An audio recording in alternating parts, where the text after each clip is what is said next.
तो MS word में insert tab का यूज हम लोग कैसे करते हैं वो समझते हैं। सबसे पहले आपको इंसर्ट टैब का शॉर्टकट जानना होगा। इंसर्ट टैब का हॉटकी होगा Alt+N, यानी अल्ट के साथ हम एन की प्रेस करते हैं तो हमारा इंसर्ट टैब एक्टिवेट हो जाता है। जैसे आप किसी दूसरे टैब पे हैं और अल्ट के साथ एन बटन जैसे यूज करेंगे तो इंसर्ट टैब खुल जाएगा और इसके सारे हॉटकी दिखने लगते हैं। जैसे मान लीजिए कि सबसे पहले कवर पेज यूज करना है तो वी लेटर यूज करेंगे, और ब्लैंक पेज चाहिए तो NP का यूज करेंगे। तो इस तरीके से इसका यूज कर सकते हैं। लेकिन इंसर्ट टैब पे क्लिक करने के बाद सबसे पहला ऑप्शन होता है कवर पेज, यानी ये पेजेस ग्रुप के अंदर आता है। कवर पेज में होता क्या है कि जब भी आप कोई पेज बना चुके हैं, यानी कोई डॉक्यूमेंट आपने बना लिया, अब इस डॉक्यूमेंट का सबसे ये जैसे ये कोई बुक बना लिया, बुक का फर्स्ट डिजाइन जो है ना, पहला पेज हम बनाना चाहते हैं, एक अट्रैक्टिव पेज बनाना चाहते हैं, तो उसके लिए हम कवर पेज का यूज़ करेंगे। कवर पेज पे क्लिक करेंगे, पहले से बने बनाए कुछ पेजेस होते हैं, प्री क्रिएटेड पेज होते हैं, उसमें से किसी एक पेज पर हम जैसे ही क्लिक करेंगे तो वो हमारा फर्स्ट पेज बन जाएगा। लेकिन यहाँ पे जो बॉर्डर दिखाई दे रहा है, ये बॉर्डर हटा देंगे ना तो ये थोड़ा सा अच्छा लुक दिखेगा। सो बॉर्डर हटाने के लिए आप होम टैब पे क्लिक करिए और जैसे मैंने यहाँ पे बताया था border and shading, border shading पे क्लिक करेंगे और पेज बॉर्डर में मैंने बॉर्डर लगाया था उसे नॉन कर देता है, ओके कर लेते हैं। तो अब आप देखेंगे कि ये जो फर्स्ट पेज जो आया ये डिज़ाइन फुल पेजेस, ये पहले से बना हुआ डिज़ाइन है। इसमें आप क्या डालते हैं, यहाँ पे डेट डाल सकते हैं, इस पर डालेंगे, इस पर क्लिक करेंगे, टुडेज पे क्लिक करेंगे तो आज का डेट आ जाएगा। इसके बाद ये जिसका आप डॉक्यूमेंट तैयार किया वो डॉक्यूमेंट का टाइटल डाल दीजिए। जैसे मान लीजिए कि मैं यहाँ पे एमएस वर्ड का डॉक्यूमेंट बना रहा हूँ तो एमएस वर्ड, और इसका सब टाइटल यदि होगा तो आप सब टाइटल भी डाल सकते हैं। तो इस तरीके से आप मैंने मोशन पे क्लिक किया, ये पहले से बना हुआ डिज़ाइन है, यहाँ फिगर बदल सकते हैं, फिगर बदल करके और कवर पेज लगा सकते हैं। ये पहले से बना हुआ डिज़ाइन पेज में है और आपको अलग से मेहनत करने की कोई ज़रूरत नहीं पड़ती है। इसका जैसे जैसे थीम बदलेंगे ना, इसका थीम का कलर भी डिफरेंट हो जाता है। अब इसके बाद हमें क्या ज़रूरत पड़ती है, जैसे हमने एक कवर पेज तो बना लिया, अब किताब का पहला पन्ना आपने फर्स्ट कवर पेज लगाया। अब इसके बाद अगर हमें कहीं ब्लैंक पेज की ज़रूरत पड़ती है तो हम कर्सर शुरू में रखते हैं, जहाँ ब्लैंक पेज की आवश्यकता पड़ती है वहाँ कर्सर रखते हैं और उसके बाद ब्लैंक पेज पर क्लिक करेंगे। जैसे ब्लैंक पेज पर क्लिक करेंगे, अब आप देखेंगे कि इन दोनों के बीच में कवर पेज के बाद यहाँ एक ब्लैंक पेज इंसर्ट हो जाता है, खाली पेज आ जाता है। अब इसमें हम चाहे तो कुछ भी लिख सकते हैं। कभी कभी होता है कि जैसे ये आपका कवर पेज हो गया, अब कवर पेज के बाद एगो राम जी का पन्ना मतलब एगो सादा पन्ना छोड़ते हैं, तो सादा पेज छोड़ने के लिए हम ब्लैंक पेज का यूज़ करेंगे। बिल्कुल आसान है ना। जैसे आप यहाँ पे कर्सर रखिए, कहीं पर भी हमें एक ब्लैंक पेज चाहिए तो कर्सर यहाँ रखिए शुरू में और ब्लैंक पेज पे जैसे क्लिक करेंगे तो यहाँ एक ब्लैंक पेज मतलब सादा पेज आ जाएगा और इसमें कोई एडिशनल मैसेज वगैरह इंसर्ट कर सकते हैं। कहीं पर भी आपको मतलब खाली पेज चाहिए तो उसके लिए ब्लैंक पेज का यूज़ करके आप उसका यूज़ कर सकते हैं, इंसर्ट करा सकते हैं, मतलब अपने डॉक्यूमेंट में कोई पेजेस इंसर्ट कर सकते हैं। दूसरा इसके बाद है पेज ब्रेक।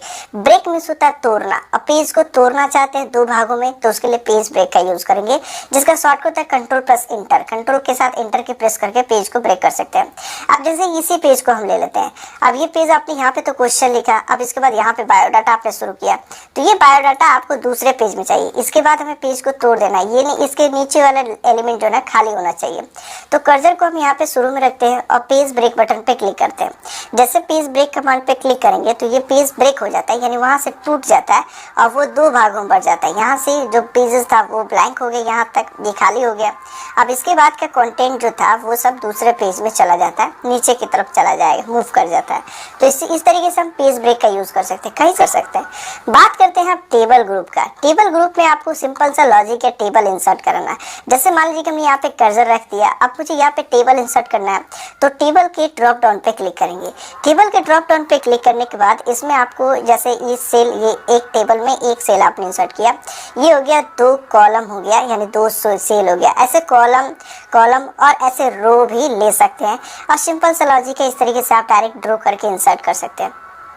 या फिर इस पे क्लिक करेंगे तो डायरेक्ट क्या हो गया कि यहाँ पे कॉलम आपका इंसर्ट हो गया। अब टेबल का जो साइज है, इसके साइज को आप छोटा और बड़ा ऐसे भी कर सकते हैं।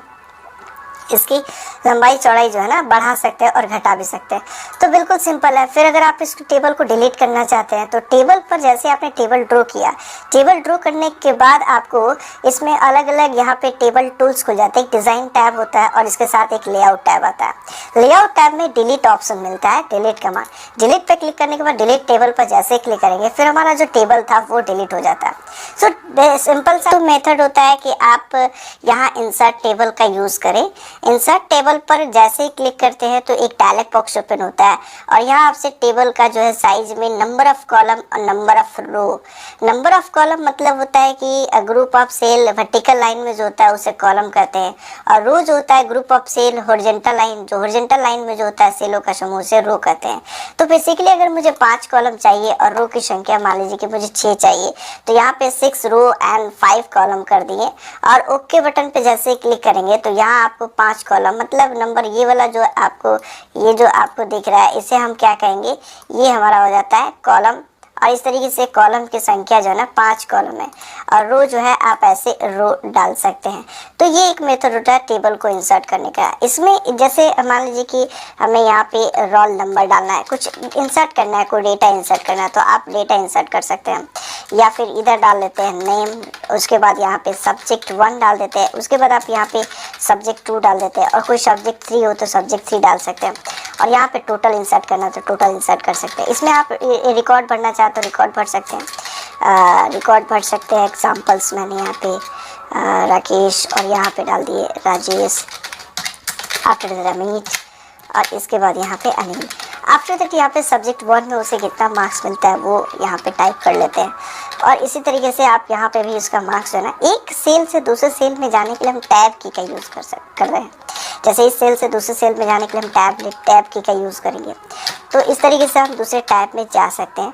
अब इसके बाद ये तो आपके टेबल में डेटा इंसर्ट करना सीख रहे हैं कि टेबल में हम डाटा कैसे इंसर्ट कर रहे हैं। अब ये हो गया, तो अब ये टेबल तो आपने इंसर्ट कर लिया इंसर्ट टेबल के मेथड से। जैसे आप टेबल इंसर्ट किए तो यहाँ पर आपको डिज़ाइन टैब मिल जाता है टेबल टूल पे।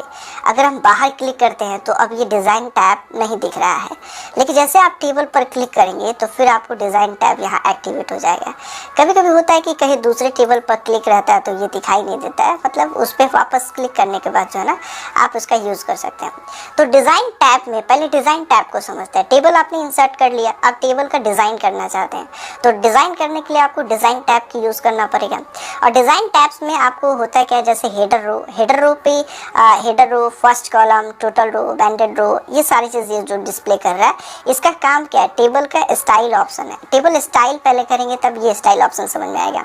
अब जैसे मैंने टेबल स्टाइल पर क्लिक करके, ये प्री क्रिएटेड स्टाइल है, जैसे पहले से ये स्टाइल बना हुआ है, किसी एक स्टाइल पर मैं जैसे ही क्लिक करूँ, जैसे मैंने इस स्टाइल पर क्लिक किया तो ये स्टाइल पहले से जो है ना डिज़ाइन बन गया। लेकिन अगर मुझे यहाँ पे होता क्या है कि हेडर रो को हम अनचेक करते हैं, तो अब आप देखिए कि हेडर रो का जो स्टाइल था, जो डिज़ाइन था, वो गायब हो गया। लेकिन ये फर्स्ट कॉलम का डिज़ाइन जो है ना यहाँ पे दिखा रहा है, फर्स्ट कॉलम में जो पहले से स्टाइल था वो डिस्प्ले कर रहा है। अगर हम फर्स्ट कॉलम को भी अनचेक कर दें तो फर्स्ट कॉलम का भी जो डिज़ाइन था, जो पहले से स्टाइल था, वो क्या हो गया, अनचेक हो गया। फिर इस पर चेक कर टोटल रो का डिज़ाइन करना चाहते हैं। टोटल रो मतलब आप इसके नीचे भी जो है ना वो रो देख सकते हैं। बैंडेड रे को अनचेक कर लेते हैं। बैंडेड रो का मतलब होता है कि आप देख रहे हैं कि एक का अलग कलर, दूसरे कलर, एक का फिर दूसरा कलर और तीसरा कलर। तो इससे हम चेक और अनचेक करके मतलब अपने डिज़ाइन का एक अच्छा लुक दे सकते हैं। बैंडेड कॉलम कर लेते हैं, तो बैंडेड कॉलम मतलब हो जाएगा, अगर बैंडेड रो हटा देते हैं तो अब ये कॉलम वाइज जो है ना ऐसे कलरिंग दिखाई देगा। तो बैंडेड रो और बैंडेड कॉलम्स का भी यूज़ करके आप टेबल का स्टाइल में परिवर्तन ला सकते हैं। तो ये हो गया टेबल स्टाइल का ऑप्शंस। अब इसके बाद होता क्या है कि इसके बाद ये तो स्टाइल अभी आपने समझा कि पहले उसको टेबल स्टाइल ऑप्शन जानने से पहले हमने स्टाइल का जो है ना स्टाइल में चेंजिंग की है। स्टाइल में चेंजिंग करते हैं ना, किसी स्टाइल पे क्लिक करते हैं तो वो स्टाइल में बदल जाता है। और टेबल का कोई शेडिंग लगाना चाहते हैं तो टेबल का शेडिंग में जैसे ये कलर लगा हुआ ना, तो आपको डिफरेंट कलर भी ला सकते हैं। लेकिन बेसिकली हम जिस सेल में है, जो हमारा सेल एक्टिवेट है, उसी सेल का जो है ना शेडिंग कलर डिफरेंट होगा। अगर मुझे सभी सेल का जिन्हें पूरे टेबल के शेडिंग कलर मतलब टेबल के बैकग्राउंड कलर चेंज करना चाहते हैं तो आप उस टेबल को सिलेक्ट करेंगे। सिंपल सा लॉजिक है, टेबल को सिलेक्ट करने के लिए यहाँ आपको एक छोटा सा बटन मिलेगा जो सिलेक्शन के लिए होता है। इस पर जैसे ही हम क्लिक करते हैं तो ये जो मेरा पूरा टेबल होता है, ये पूरा टेबल एक साथ सेलेक्ट हो जाता है। यह सेलेक्ट करने के लिए और भी मेथड होते हैं, जैसे इस पर पॉइंटर रख के और ऐसे भी हम सेलेक्ट कर सकते हैं, यानी रो वाइज भी सेलेक्ट कर सकते हैं, या हम किसी एक कॉलम पे क्लिक करके और ऐसे भी सेलेक्ट कर सकते हैं। और सबसे आसान तो हमें ये लगता है कि इस पर जैसे ही क्लिक किए और क्लिक करने के बाद डायरेक्ट पूरा का पूरा टेबल सेलेक्ट हो गया। अब ये टेबल में नो कलर पहले से, अब यहाँ पे कलर डिफरेंट कर सकते हैं। कोई अलग अलग कलर यूज़ करना चाहे ना तो आप डिफरेंट कलर का यूज़ कर सकते हैं। जैसे मान लीजिए इस कलर पे जैसे क्लिक किए तो ये पूरे टेबल का जो ना कलर शेडिंग का कलर बदल गया। अब आपको जरूरत पड़ता है कि इसके बाद, ये तो टेबल स्टाइल का मेथड था, ये स्टाइल में आप कलर बदल सकते थे। और भी अगर डिफरेंट कलर यूज करना होता तो आप मोर कलर में जाके कलर क्रिएट करके कलर लगा सकते थे। इसके बाद हमें इस पूरे टेबल का बॉर्डर समझना है। तो बॉर्डर समझने के लिए पहले तो बॉर्डर के ग्रुप में आते हैं और बॉर्डर्स ग्रुप में आपको बॉर्डर स्टाइल मिलते हैं। बॉर्डर स्टाइल पे क्लिक करने के बाद डिफरेंट बॉर्डर स्टाइल है। किसी एक बॉर्डर स्टाइल पर क्लिक करने के बाद आप क्लिक तो कर लिए, लेकिन माउस पॉइंटर के साथ एक आपको पेन मिल जाता है और जिधर आपको बॉर्डर का वो स्टाइल लगाना है उस बॉर्डर पे हम डायरेक्टली ड्रॉ करेंगे तो वो बॉर्डर का स्टाइल आपका यहाँ पे क्रिएट हो रहा है। देख सकते हैं ये बॉर्डर का डिजाइन जो है ना, जैसे जैसे हम जहाँ जहाँ ड्रॉ कर रहे हैं ना वहाँ वहाँ हमारा क्या हो रहा है, बॉर्डर का स्टाइल बदल रहा है। लेकिन अगर ऐसा हम लोग करते चले तो बहुत ज़्यादा समय लग जाएगा। और मान लीजिए कि पूरे ये बॉर्डर का डिज़ाइन जो है ना पूरे इस पर चाहिए हमें, पूरे टेबल पर। तो सबसे आसान क्या है कि बॉर्डर पे क्लिक करेंगे। यहाँ बॉर्डर पे क्लिक करने के बाद यहाँ बॉर्डर एंड शेडिंग ऑप्शन होते हैं। या बॉर्डर शेडिंग पे क्लिक करिए या डायरेक्टली ऑल बॉर्डर पे क्लिक करेंगे, जो आपने डिज़ाइन किया था ना वो डिज़ाइन हो जाता है। जैसे आप इसको सिलेक्ट करिए पूरे का पूरे टेबल और बॉर्डर पे क्लिक करने के बाद ऑल बॉर्डर पे जो क्लिक करेंगे तो जो डिज़ाइन आपने, जो बॉर्डर का स्टाइल आपने यहाँ से लिया था वो स्टाइल में बॉर्डर लग जाता है। फिलहाल यहाँ पे जो कलर है ये कलर को हम हटा लेते हैं, नो कलर कर लेते हैं। पूरे टेबल का कलर जो है ना नो कलर कर लेते हैं। टेबल का जो शेडिंग कलर है नो कलर कर लेते हैं। और ये जो डिज़ाइन आप देख रहे थे इससे पहले, इस पर फिर वापस क्लिक करिए और डिज़ाइन पहले जैसा करना है, नॉर्मल करना है। इस पर क्लिक कर लेते हैं, प्लेन टेक्स्ट में कर लेते हैं जैसा कि पहले प्लेन टेक्स्ट में था। अब मुझे सिर्फ बॉर्डर जानना है। तो बॉर्डर जानने से पहले बॉर्डर का यहाँ पे बॉर्डर्स ग्रुप में आते हैं। तो बॉर्डर ग्रुप में आपको बॉर्डर के अलग अलग सैंपल आपको दिख रहा है और इसमें से किसी एक सैंपल पर क्लिक करके ये बॉर्डर में कन्वर्ट, मतलब बॉर्डर में चेंजिंग ला सकते हैं। जिस बॉर्डर पे जैसे आप क्लिक करिएगा ना वो बॉर्डर में चेंजिंग आ जाएगा। जैसे इस पर क्लिक कर रहे हैं तो यहाँ पे इसका बॉर्डर का कलर हो रहा है। फिर इसको बैक आ लेते हैं, कंट्रोल जेड से बैक कर लेते हैं, कंट्रोल जेड से बैक कर लेते हैं, कंट्रोल वाई से फिर आगे भी जा सकते हैं। आफ्टर दैट मुझे इसमें बॉर्डर में चेंजिंग लाने के लिए बॉर्डर का और भी स्टाइल है, यहाँ इसकी मोटाई वगैरह बढ़ा सकते हैं। बॉर्डर की मोटाई कर लिए, बॉर्डर का पेन का कलर कर ले सकते हैं। तो बॉर्डर पेन कलर यहाँ पे हो गया, इस पर ड्रॉ करके भी लगा सकते हैं। या बॉर्डर पे क्लिक करके यहाँ पे बॉर्डर एंड शेडिंग कर ले। यहाँ सबसे पहले तो टेबल को सिलेक्ट कर ले और सिलेक्ट करके यहाँ पे टोटल चारों तरफ बॉर्डर लगाना चाहते हैं वही स्टाइल में, तो सिर्फ आउटसाइड बॉर्डर कर लेंगे ना तो सिर्फ चारों तरफ वो बॉर्डर लग जाएगा। और इसके इंटरनल में भी आपको सभी बॉर्डर वैसा ही चाहिए तो ऑल बॉर्डर पे क्लिक करेंगे तो ये चारों तरफ ऐसा बॉर्डर आप लगा सकते हैं। तो ये तो बात हुई कि टेबल का डिज़ाइन करना। अब टेबल डिज़ाइन होने के बाद अब इसमें हमें लेआउट टैब पे समझना है। टेबल टूल के अंदर लेआउट टैब आता है जिसमें इसके अंदर सबसे पहला ऑप्शन है सेलेक्ट करना। तो सेलेक्ट में सिर्फ सेल को सिलेक्ट करना है। तो सेल, अभी कर्सर हमारा जो है ना एक्टिव है किस पर, किसी एक सेल में, मान लीजिए ये नेम वाले सेल में है। अब इस सेल को हमें सेलेक्ट करना है तो सेलेक्ट सेल पे क्लिक किए, वो नाम हमारा क्या हो गया, वो नाम वाला सेल सेलेक्ट हो गया। अगर मुझे इस कॉलम को सिलेक्ट करना है तो कॉलम पे क्लिक कर देंगे। अगर वापस मैंने इस सेल के अंदर रखा 45 में और मुझे ये रो सेलेक्ट करना है तो सेलेक्ट रो पे क्लिक करेंगे तो रो, ये सिर्फ सेलेक्ट से संबंधित है। पूरे टेबल सेलेक्ट करना है तो टेबल सेलेक्ट कर सकते हैं ऐसे।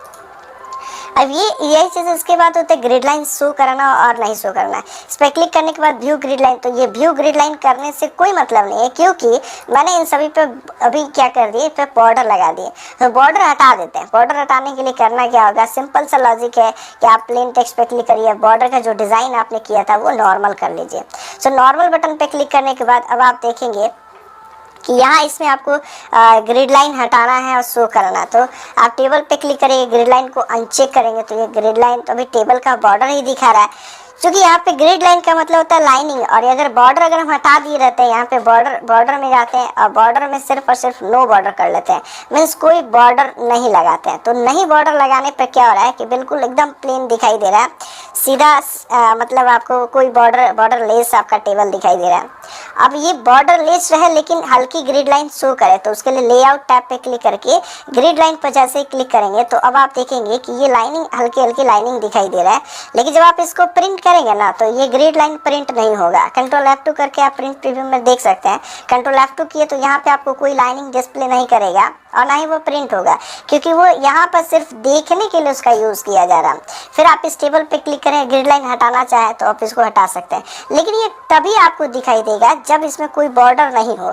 अगर हमने सभी टेबल को सिलेक्ट कर लिया, डिज़ाइन पे टैब पे क्लिक किए और बॉर्डर पे क्लिक करने के बाद ऑल बॉर्डर कर लिए तो यहाँ तो पहले से बॉर्डर दिखाई दे रहा है। अब इसके ऊपर ग्रिड लाइन लगाने और ना लगाने से कोई फ़र्क नहीं पड़ता है। तो ये बात आपने समझ लिया। इसके बाद टेबल यानी लेआउट टैब पे क्लिक करने के बाद टेबल इसके अंदर सेंटर में आएगा। इस तरीके से टेबल का प्रॉपर्टीज में और भी ऑप्शंस होते हैं, जैसे कि रो का सेटिंग करना, कॉलम सेटिंग करना, सेल सेटिंग करना। सेल सेटिंग में आप देख सकते हैं कि जैसे कोई सेल है तो सेल में कोई भी डेटा लिखा हुआ है तो उसका कोई मार्जिन है, वो सेल का साइज क्या है, वो विड्थ और चौड़ाई और लंबाई आप इसको देख सकते हैं। सेंटर कर लेते हैं तो उसका अलाइनमेंट सेंटर हो जाता है। तो यहाँ से आप सेंटर ना करके आप सीधा यहाँ से सेंटर करें अलाइनमेंट, तो ये टोटल डाटा यहाँ से अलाइनमेंट हो सकता है। बेसिकली प्रॉपर्टीज में भी सेटिंग किए जाते हैं, लेकिन ज़्यादातर बेहतर होता है कि हम इस अलाइनमेंट का यूज़ करके आप इसका यूज़ करें, ज़्यादा बेहतर होता है। आफ्टर दैट हम यहाँ पे ड्रॉ टेबल यानी टेबल को ड्रॉ किए तो ड्रॉ टेबल के मेथड से और भी टेबल को यहाँ पे बढ़ा सकते हैं। जैसे मान लीजिए कि मुझे इसके ऊपर हेडलाइन जोड़ना है, तो यहाँ हेडलाइन जोड़ने के लिए ड्रॉ टेबल पे क्लिक किए और ड्रॉ टेबल पे क्लिक किए तो माउस पॉइंटर के साथ एक पेंसिल आ जाता है और इसकी मदद से हम ऊपर में एक हेडलाइन के लिए एक अलग से हम क्या कर सकते हैं, तो यहाँ पे एक सेल जो है ना ऐसे इंसर्ट कर सकते हैं, ड्रॉ कर सकते हैं। अपने इच्छा अनुसार आप इसको ड्रॉ कर सकते हैं। इसको दो भाग में करना चाहते हैं तो आप इसको दो भाग में कर सकते हैं। इधर कुछ अलग मैटर लिखना चाहते हैं, इधर कुछ अलग मैटर, या आप चाहते हैं कि यहाँ लोगों के लिए एक डिज़ाइन रख लिया जाए तो लोगों के लिए आप यहाँ पे डिज़ाइन रख सकते हैं। फिर अगर आपको यहाँ पे भी अगर कोई हेडलाइन के लिए डिज़ाइन करना चाहते हैं तो आप यहाँ पे भी कोई डिज़ाइन कर सकते हैं। अगर ये बीच वाला आपको डिलीट करना है, हटाना हो, तो इरेजर की मदद से इरेजर टेबल इरेजर पे क्लिक करके किसी एक लाइन को आप चाहे तो क्या कर सकते हैं, डिलीट कर सकते हैं। जैसे इसके बीच का सभी कंटेंट, सभी लाइनिंग को हम डिलीट करना चाहते हैं, एक सेल बनाना चाहते हैं, तो मैंने सबको सिलेक्ट करके जैसे जैसे ड्रॉ करते गए वैसे वैसे डिलीट हो गया। हमें इसे कंट्रोल जेड से वापस आए, फिर ऐसे जैसे ड्रॉ कर रहे तो डिलीट हो गया। पूरे टेबल डिलीट करना है तो इरेज टेबल का यूज़ करके इरेजर की मदद से पूरे के पूरे टेबल को हम क्या कर सकते हैं, डिलीट कर सकते हैं। ये बेसिकली इरेजर मतलब रबर की तरह काम करता है, जहाँ से हम कोई पेंसिल किया हुआ ड्राइंग किया हुआ जो डेटा था वो सबको इरेज कर सकते थे, मिटा सकते थे।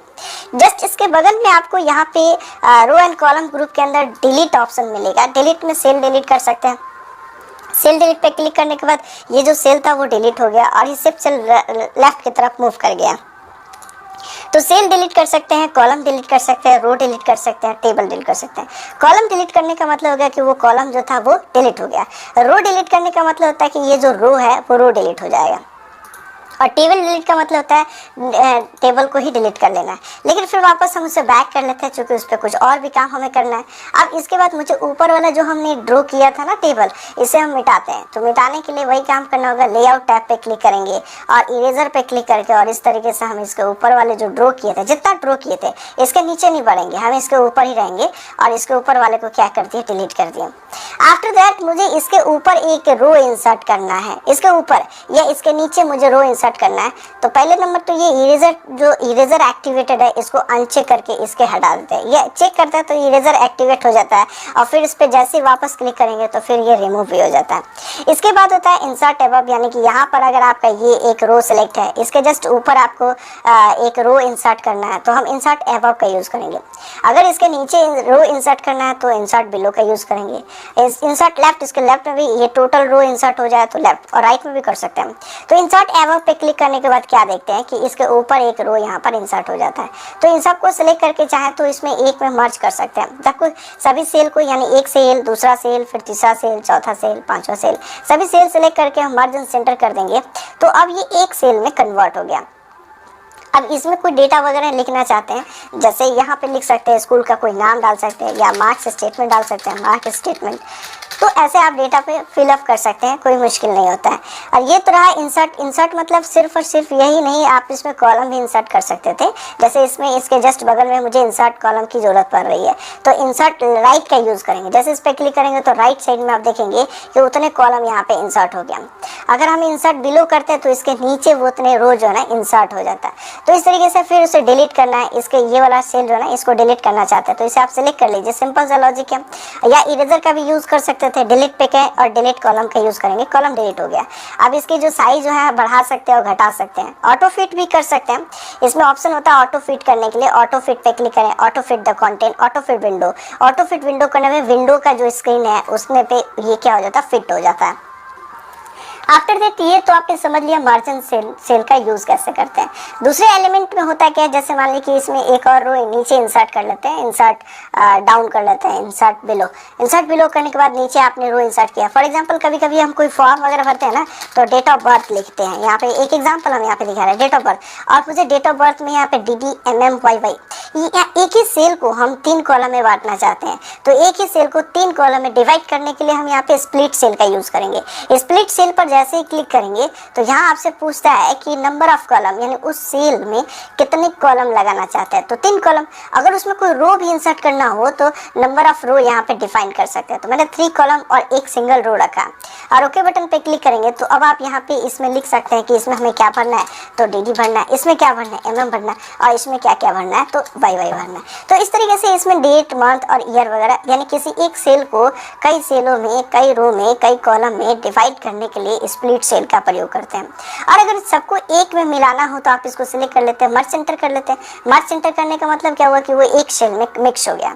तो इस तरीके से मर्ज भी कर सकते हैं। पूरे टेबल को स्प्लिट करना चाहते हैं, जैसे आप यहाँ पे, यहाँ तक तो रिकॉर्ड हो गया। अब इसके बाद वाले डेटा को हम क्या करना चाहते हैं, स्प्लिट टेबल को ही 2 टेबल में डिवाइड करना चाहते हैं। तो स्प्लिट टेबल पे क्लिक करेंगे तो ये देखिएगा कि ये ऊपर वाला टेबल अलग है और इसके नीचे वाला टेबल एक अलग हो गया। तो इस तरीके से टेबल में डिवाइडेशन लाने के लिए, 2 अलग अलग टेबल करने के लिए इसका यूज कर सकते हैं, स्प्लिट टेबल का। वापस हम टेबल पे क्लिक कर लेते हैं, कंट्रोल Z से बैक कर लेते हैं। मुझे एक में ही मर्ज करना था तो आप कंट्रोल Z से वापस बैक करके समझ सकते हैं।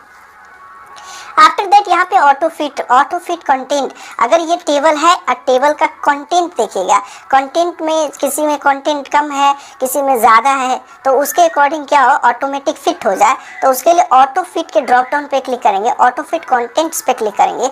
तो अब ये ऑटोमेटिक क्या होता है कि जब भी आप कोई कंटेंट्स लिखिएगा ना, उसके अकॉर्डिंग इसका जो है ना टेबल का साइज डिपेंडेंट करेगा। लेकिन होता क्या है, ज़्यादातर बेसिकली हम यहाँ पे ऑटो फिट कंटेंट का मतलब, अगर कोई कंटेंट नहीं है तो वो छोटा दिखाई देगा, और इसके लिए थोड़ा सा मतलब मुश्किल होता है। इसके जस्ट राइट साइड में कुछ और भी कंटेंट फिलअप कर सकते हैं।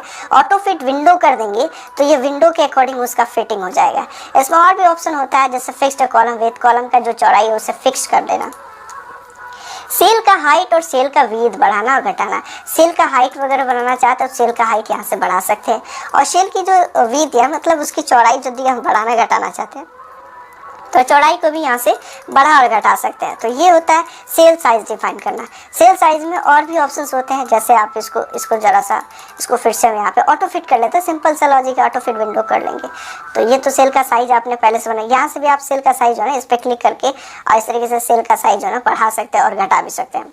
अगले स्टेप में है डिस्ट्रीब्यूट रो को डिस्ट्रीब्यूट करना, और इसी तरीके डिस्ट्रीब्यूट कॉलम मतलब ये ऑटोमेटिक क्या होता है, डिवाइड हो जाता है, उसमें रो साइज और कॉलम साइज में मतलब एक डिफरेंसेस आ जाता है, थोड़ा सा डिफर आ जाता है। इसके बाद इसका अलाइनमेंट सेट करना कि सारे कंटेंट जो आपने लिखा ये कंटेंट बीच में है, सेंटर अलाइनमेंट में, अगर इसे लेफ्ट में चाहिए, राइट में, सेंटर में चाहिए, राइट में चाहिए, इसका डायरेक्शन आप डिफाइन कर सकते हैं। लगभग अगर मुझे यहाँ पे ये जो सब्जेक्ट दिया गया ये सब हमें लेफ्ट में चाहिए तो लेफ्ट अलाइनमेंट का यूज़ करेंगे। लेफ्ट टॉप में चाहिए तो ये भी यूज़ कर सकते हैं, लेफ्ट टॉप बॉटम का यूज़ कर सकते हैं। इसके बाद टेक्स्ट डायरेक्शन।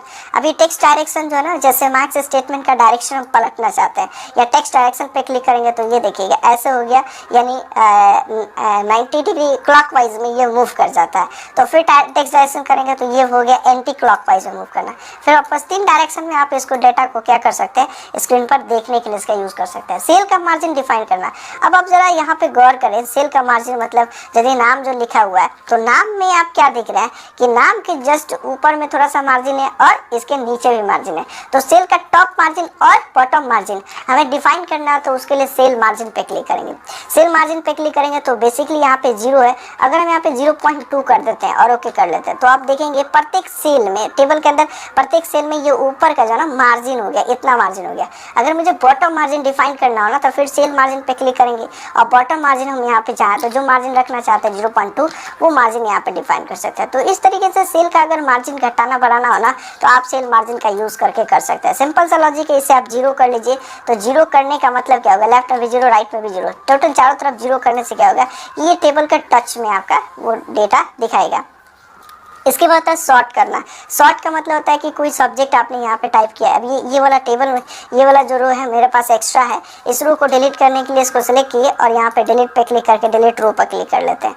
अब ये जो आपने सब्जेक्ट जो टाइप किया सब्जेक्ट 1 में जो मार्क्स आपने दिया, ये मार्क्स हमें अल्फा मतलब असेंडिंग ऑर्डर में चाहिए। असेंडिंग ऑर्डर मतलब बढ़ते क्रम में चाहिए, तो उसके लिए आप सॉर्ट का यूज़ कर लें। सॉर्ट बटन पे क्लिक करें और किस कॉलम के अकॉर्डिंग, मेरा कॉलम जो है ना कॉलम संख्या यहाँ पे कॉलम 1 दिखा रहा है, जबकि हमें यहाँ पर कॉलम 1 इसलिए दिखा रहा है क्योंकि ये इसमें हमने कोई एक खास कॉलम नहीं रखे, ये ऊपर एक हेडलाइन जोड़ दी है। तो सिंपल सा लॉजिक है कि इसको आप सिलेक्ट कर लीजिए, ये इसके अकॉर्डिंग अगर लेके चलना है तो इसको सिलेक्ट कर लिए और फिर शॉर्ट बटन पे क्लिक कर लेते हैं। ये कॉलम 2 बन गया। अब इसको असेंडिंग कर देंगे, ओके करेंगे तो ये असेंडिंग मेथड में टेबल जो है ना सज गया, यानी 45 75 75 85 85। फिर इसको डिसेंडिंग ऑर्डर में करना तो फिर वैसे ही आप सिलेक्ट कर लीजिए और सिलेक्ट करने के बाद फिर वापस क्या करेंगे, शॉर्ट पे क्लिक करेंगे और इसको अगर हम डिसेंडिंग कर देते हैं, डिसेंडिंग कर देंगे, ओके करेंगे तो अब आप देखेंगे कि ये 85 हो गया और इसका रिकॉर्ड जो है ना राजेश का रिकॉर्ड ऊपर।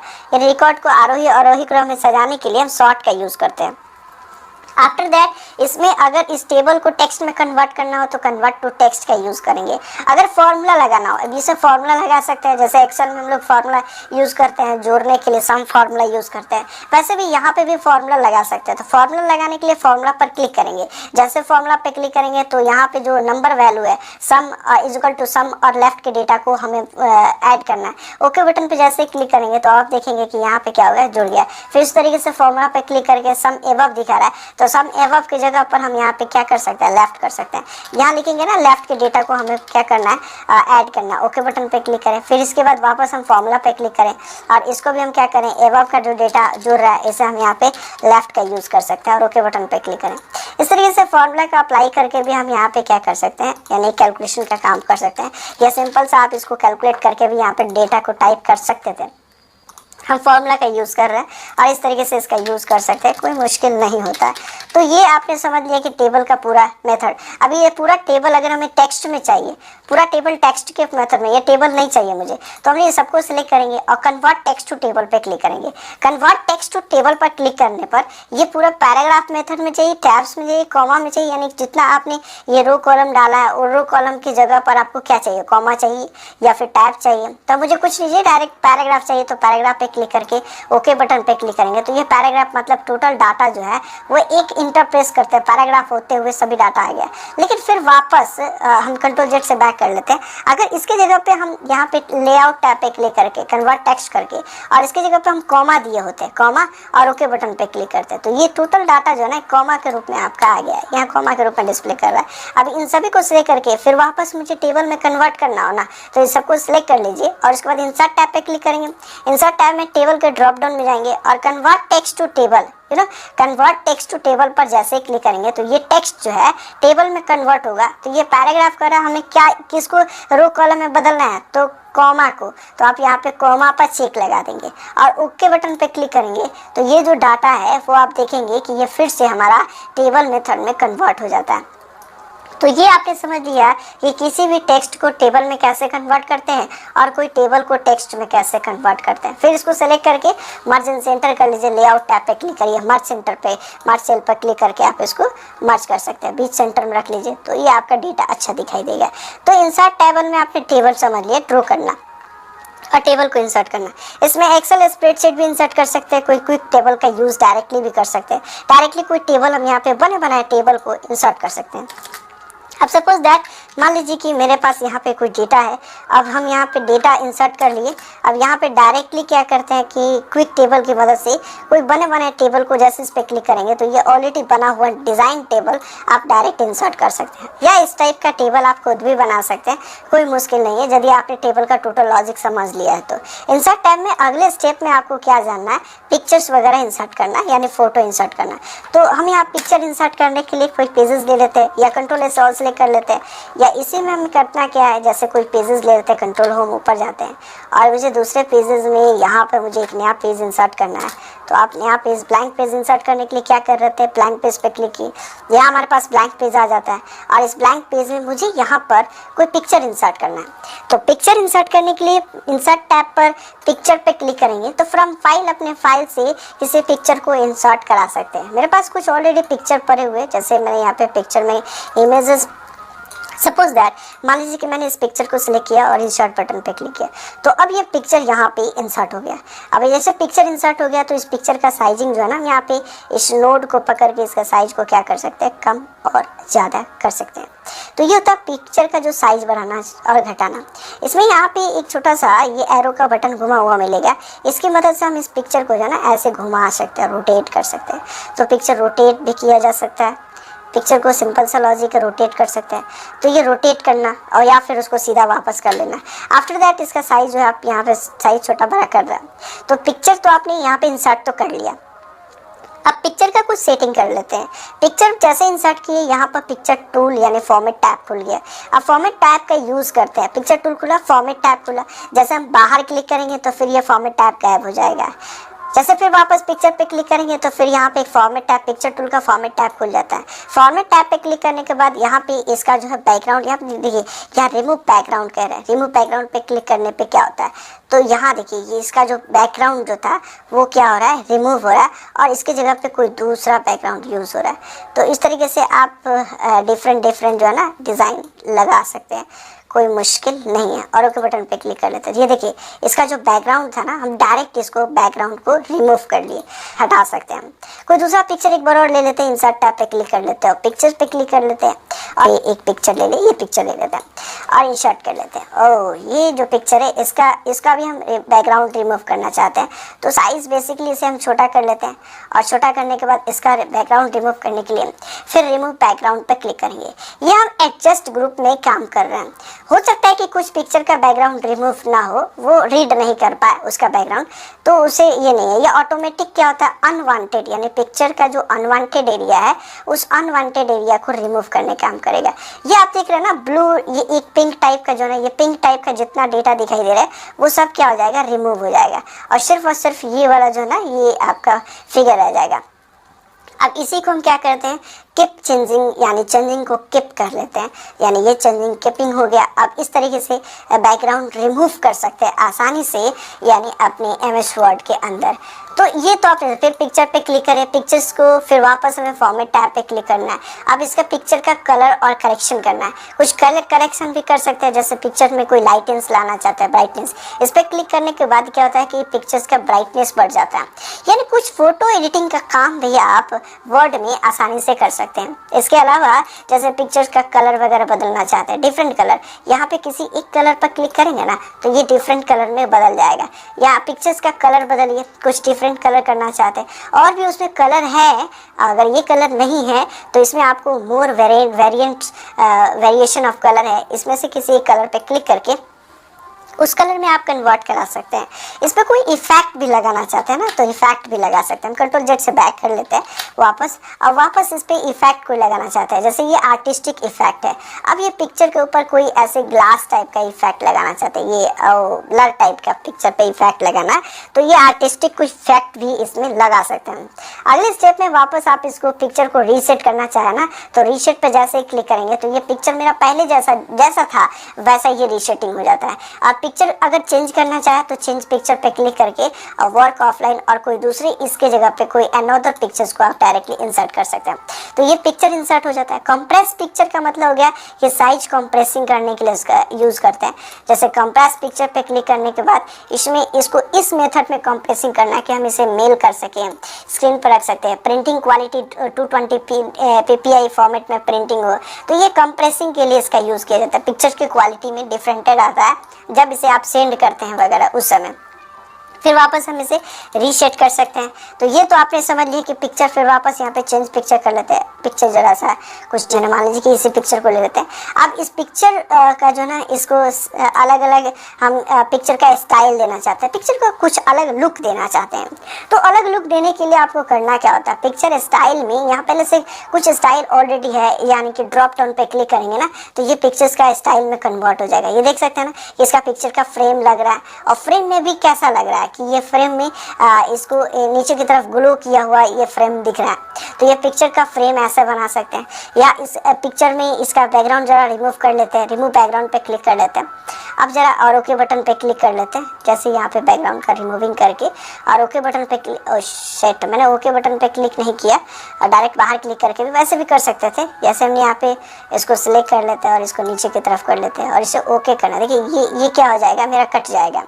ये इसलिए कट जाएगा क्योंकि इसको भी रीड कर लिया, अभी ये नहीं कटेगा। मतलब समझ में आ रही है आपकी बात क्या हो रही है। यहाँ पे मैंने इसको जूम कर रहा है। अब इसको यदि ये जो आपका पिंक कलर का जो एरिया है, ये पिंक कलर का एरिया रिमूव होगा। अगर हम इसको नीचे की तरफ कर रहे हैं, थोड़ा और नीचे कर रहे हैं, अगर ये फेस पर आ गया तो अब ये वाला जो एरिया जो है ना, बाल जो है ना, ये खत्म हो जाएगा, ये कट जाएगा, जो हम नहीं चाहते हैं। अब इसका साइज जरा यहाँ पे बड़ा कर लेते हैं। ये एक तरफ का एरिया देख रहे हैं ना, ये भी कट रहा है, तो फिर इसको हम क्या कर सकते हैं, थोड़ा और बड़ा कर लेते हैं। हाँ अभी सही है, लेकिन ये कुछ एरिया कट सकता है, तो इसको भी हम क्या करेंगे, थोड़ा बहुत इधर उधर एडिटिंग करेंगे। या उसको क्या कर सकते हैं, उसको मार्किंग को डिलीट कर सकते हैं। डिलीट मार्किंग पे क्लिक कर लेंगे ना, तो ये एरिया कुछ पार्ट जो है ना, आप उसको डिलीट कर सकते थे। अब इसके बाद इसी पे कीप चेंजिंग पे क्लिक कर ले। कीप चेंजिंग पे क्लिक करके आप ये फोटो जो है ना, अभी आप देख सकते हैं कि बेहतरीन फोटोग्राफिक फ्रेम के अंदर एडजस्ट हो गया। तो वापस हम यहाँ पे क्या कर लेते हैं, वापस हम यहाँ पे जरा सा जूम कर लेते हैं और इसको अच्छे तरीके से इसको समझते हैं। वापस हम यहाँ पे पिक्चर के फॉर्मेट टैब पे क्लिक करते हैं और कोई डिफरेंट आपको स्टाइल पसंद हो, उस स्टाइल पे क्लिक करेंगे तो ये उस स्टाइल में क्या हो जाता है, कन्वर्ट हो जाता है। पिक्चर का कोई अपने हिसाब से कोई बॉर्डर लगाना चाहता है तो पिक्चर स्टाइल में ही बॉर्डर आता है, और बॉर्डर का कोई कलर वगैरह आप यहाँ से डिफाइन भी कर सकते हैं अपने अकॉर्डिंग। जैसा आपको कलर पसंद हो वो कलर आप यहाँ पे क्या कर सकते हैं, लगा सकते हैं। जैसे मैंने यहाँ डार्क ब्लू लगा दिया, अभी डार्क ब्लू तो लग गया। अब इसका जो है इसकी वेट यानी उसकी मोटाई बढ़ाना चाहते हैं तो आप इसकी मोटाई को क्या कर सकते हैं, बढ़ा सकते हैं। इसमें पिक्चर में और भी ऑप्शंस होते हैं, जैसे इसको डार्क ब्लू जो लगाएं इसको डैशेस के रूप में डालना, तो आप डैशेस के रूप में भी डाल सकते हैं। लेकिन पिक्चर पे ऑलरेडी पहले से जो इफेक्ट है ना, वो इफेक्ट ही काम करने वाला है, तो डैशेस डालने से कोई मतलब नहीं है, क्योंकि मैंने पहले से यहाँ पे कोई इफेक्ट डाले हुए हैं। और इफेक्ट प्रीसेट के अंदर अगर कोई डिफरेंट इफेक्ट देना चाहते हैं तो वो अलग अलग इफेक्ट भी आप यहाँ पे लगा सकते हैं, है ना। बड़ी कमाल का चीज़, फोटो का एडिटिंग पूरी तरह से एडिटिंग आप वर्ड के अंदर भी कर सकते हैं, हमेशा वर्ड के अंदर कर सकते हैं। इसमें और भी शेडो वगैरह लगाना चाहते हैं ना, तो शेडो भी लगा सकते हैं। जबरदस्त इसमें शेडो का लुक दिया हुआ है, आप उस शेडो का लुक दे करके आप अच्छा एक फोटो का एडिटिंग यानी डिजाइनिंग भी डाल सकते हैं। इसी तरीके से कोई रिफ्लेक्शन अगर लाना चाहते हैं तो उसमें फोटो का रिफ्लेक्शन, मतलब इसके नीचे आप देख रहे हैं ना, इसका एक रिफ्लेक्शन दिखाई दे रहा है, जैसे पानी के ऊपर एक छाया प्रति दिखाई दे रहा हो, तो वैसा आप फोटो का इफेक्ट लगा सकते हैं। बीवेबल्स भी, यहाँ पे सॉफ्ट एज भी आप लगा सकते हैं, मतलब पिक्चर का एक हल्का कलर, हल्का पॉइंट्स वगैरह डाल सकते हैं। 25 पॉइंट्स कर देते हैं तो ये पिक्चर्स का इफेक्ट कुछ डिफरेंसेस होते हैं। बीवेल्स लगा सकते हैं, यानी पिक्चर्स का बीवेल्स, मतलब ये पूरा भरा हुआ पिक्चर रहेगा ना, तब ये बीवेल्स मतलब गेंद की तरह खुला हुआ दिखाई देगा। अब इस तरीके से 3D रोटेशन वगैरह करना चाहते हो, पिक्चर का 3D रोटेशन भी डाल सकते हैं, बहुत आसान होता है। अब इसको पेज के बैकग्राउंड में यूज़ करें, प्रिंट आउट कर ले या इसका कोई एल्बम बना ले, तो इस तरीके से आप बहुत आसानी से इसका यूज़ कर सकते हैं। इसके बाद अब पिक्चर का लेआउट होता है कि ये पिक्चर का लेआउट फिर पहले जैसा रीसेट करना हो ना तो रीसेट कर लीजिए, लेकिन फिलहाल पिक्चर का प्रीसेट वगैरह हम यहाँ पे सीधा कर लेते हैं। इसके बाद पिक्चर्स के लेआउट में मतलब ये डाल सकते हैं कि उसको किसी ऐसे स्मार्ट आर्ट ग्राफ के रूप में उसका यूज़ करना चाहते हैं तो आप स्मार्ट आर्ट ग्राफ के रूप में भी उसका यूज़ कर सकते हैं। इस पिक्चर्स को दिखा सकते हैं कि इस पिक्चर का मतलब क्या है। इस पर मैंने क्लिक किया और इस पर क्लिक करने के बाद इसके ऊपर कुछ लिखना चाहे ना तो इसके बारे में भी यहाँ पर लिख सकते हैं और वापस हम इसका यूज़ कर सकते हैं। सपोज दैट मैंने यहाँ पर लिख दिया जैसे कि द बेस्ट पिक। अब इसको हमने सिलेक्ट किया और सिलेक्ट करने के बाद सिलेक्ट कर लिया और सिलेक्ट करने के बाद इसका कलर जो है ना, कलर बदल लेते हैं। तो अब आप देख सकते हैं कि ये जो डिज़ाइन हमने लिखा था ये सिंपल सा हमने वाइट में ही लिख दिया था, तो अब इसको आप ये ऐसे लिख सकते हैं, बेस्ट पिक्चर। अब इसको बाहर क्लिक कर लेते हैं और इसको ज़रा जूम करके देख लेते हैं, या साइज़ बड़ा भी कर सकते हैं, कोई मुश्किल नहीं है। अब इसका साइज़ हम ऐसे बड़ा कर लेते हैं। तो ये क्या देख रहे हैं कि इसके नीचे एक आपका टेक्स्ट का क्लिप अटैच हो जाता है। इसका टेक्स्ट का क्लिप और ऊपर की तरफ रख सकते हैं या इसको जहाँ रखना चाहते हैं वैसा रख सकते हैं। बेसिकली ये बिल्कुल गोल में है और ये वाइट होने की वजह से ये दिखाई नहीं दे रहा है। तो अगर हम इस पेज का कलर कर ले, सपोज पेज का कलर कर लेते हैं, पेज का कलर हम थोड़ा देर के लिए चेंज कर रहे हैं, पेज लेआउट टैब में जाते हैं और पेज का कलर, उसके लिए पेज का डिज़ाइन करने के लिए डिज़ाइन टैब पर क्लिक करें और यहाँ पे कलर हम यहाँ पे डिफरेंट कर लेते हैं। सपोज दैट यहाँ से पिक्चर्स का कलर करने के लिए कोशिश करें, पेज कलर में आते हैं, पेज का कलर डाल देते हैं, जैसे ये रेड कर लेते हैं, ये येलो कर लेते हैं। तो येलो किए तो अब आप देख सकते हैं कि ये पेज का कलर के अकॉर्डिंग ये गोल शेप में है। तो ये पेज का कलर थोड़ा देर के लिए मैंने किया था, इसके बारे में हम लोग आगे चर्चा करने वाले हैं। इसके बाद होता है इंसर्ट टैब में पिक्चर पे क्लिक करने के बाद आपने तो यहाँ पे पिक्चर्स को एक पिक्चर लेआउट दे दिया अलग, यानी कि स्मार्ट आर्ट ग्राफिक में इसको चेंज कर दिया। फिर यहाँ पे कंट्रोल जेड से इसको बैक कर लीजिए या फिर इसको सिलेक्ट करने के बाद रीसेट पिक्चर पे क्लिक करें, फॉर्मेट में जाए और रीसेट पिक्चर पे क्लिक करें, तो ये पहले जैसा रीसेट हो जाता है। और ये स्मार्ट आर्ट वगैरह हटाना चाहते हैं ना, तो स्मार्ट आर्ट के रूप में इसको हटा भी सकते हैं। इस पर राइट क्लिक करके भी हटा सकते हैं, या इस पर क्लिक करने के बाद स्मार्ट आर्ट टूल का डिज़ाइन खुल जाता है। फिर इसको कन्वर्ट करना जरा सा ये मुश्किल होता है, तो फिर सिंपल सा लॉजिक है, इसको आप यहाँ से डिलीट कर लिए, फिर वापस हम यहाँ पिक्चर्स को इंसर्ट कर लेते हैं और उस पर एडिटिंग का काम कर लेते हैं। या फिर ये पिक्चर्स जो है ना, इसको रीसेट कर लीजिए, तो फॉर्मेट में जाए और रीसेट पिक्चर पे क्लिक करें, ये पूरा का पिक्चर्स जो है ना आप यहाँ पे डिस्प्ले करने लगता है। इसके बाद इसका पोजीशन डिफाइन करना है, जैसे आप इसको सिलेक्ट करें, इसका साइज छोटा बड़ा करना हो ना, साइज छोटा बड़ा कर लीजिए। और इसके बाद इस पिक्चर्स का पोजीशन इस पेज के अंदर, जैसे ये पोजीशन समझने के लिए मैंने यहाँ पे पेज का जो है ना, जो हमारा पिक्चर का जो साइज है, इस पिक्चर का साइज को हम सबसे पहले छोटा कर लेते हैं। और पेज इसको छोटा करने के बाद इसका पोजीशन पे क्लिक करेंगे, तो इसमें स्पेशली 9 टाइप का पोजीशन होता है। जैसे किसी एक पोजीशन पे क्लिक करें, यहाँ कि टॉप लेफ्ट में रहेगा ये पोजीशन, ये होगा टॉप मिडिल में आ जाना। फिर इसके बाद हो जाएगा ये टॉप राइट पोजीशन, इस पर क्लिक करने के बाद ये पेज के अंदर टॉप राइट साइड के कॉर्नर में ये मतलब पिक्चर का पोजीशन हो जाता है। इसी तरीके से अगर हमें मिडिल लेफ्ट में चाहिए, मिडिल सेंटर में चाहिए, मिडिल राइट में चाहिए, तो ये पोजीशन आप इसको डिफाइन कर सकते हैं। पेजेस का साइज ज़रा छोटा कर लेते हैं और इसको आसानी से इसको समझना आसान हो जाएगा।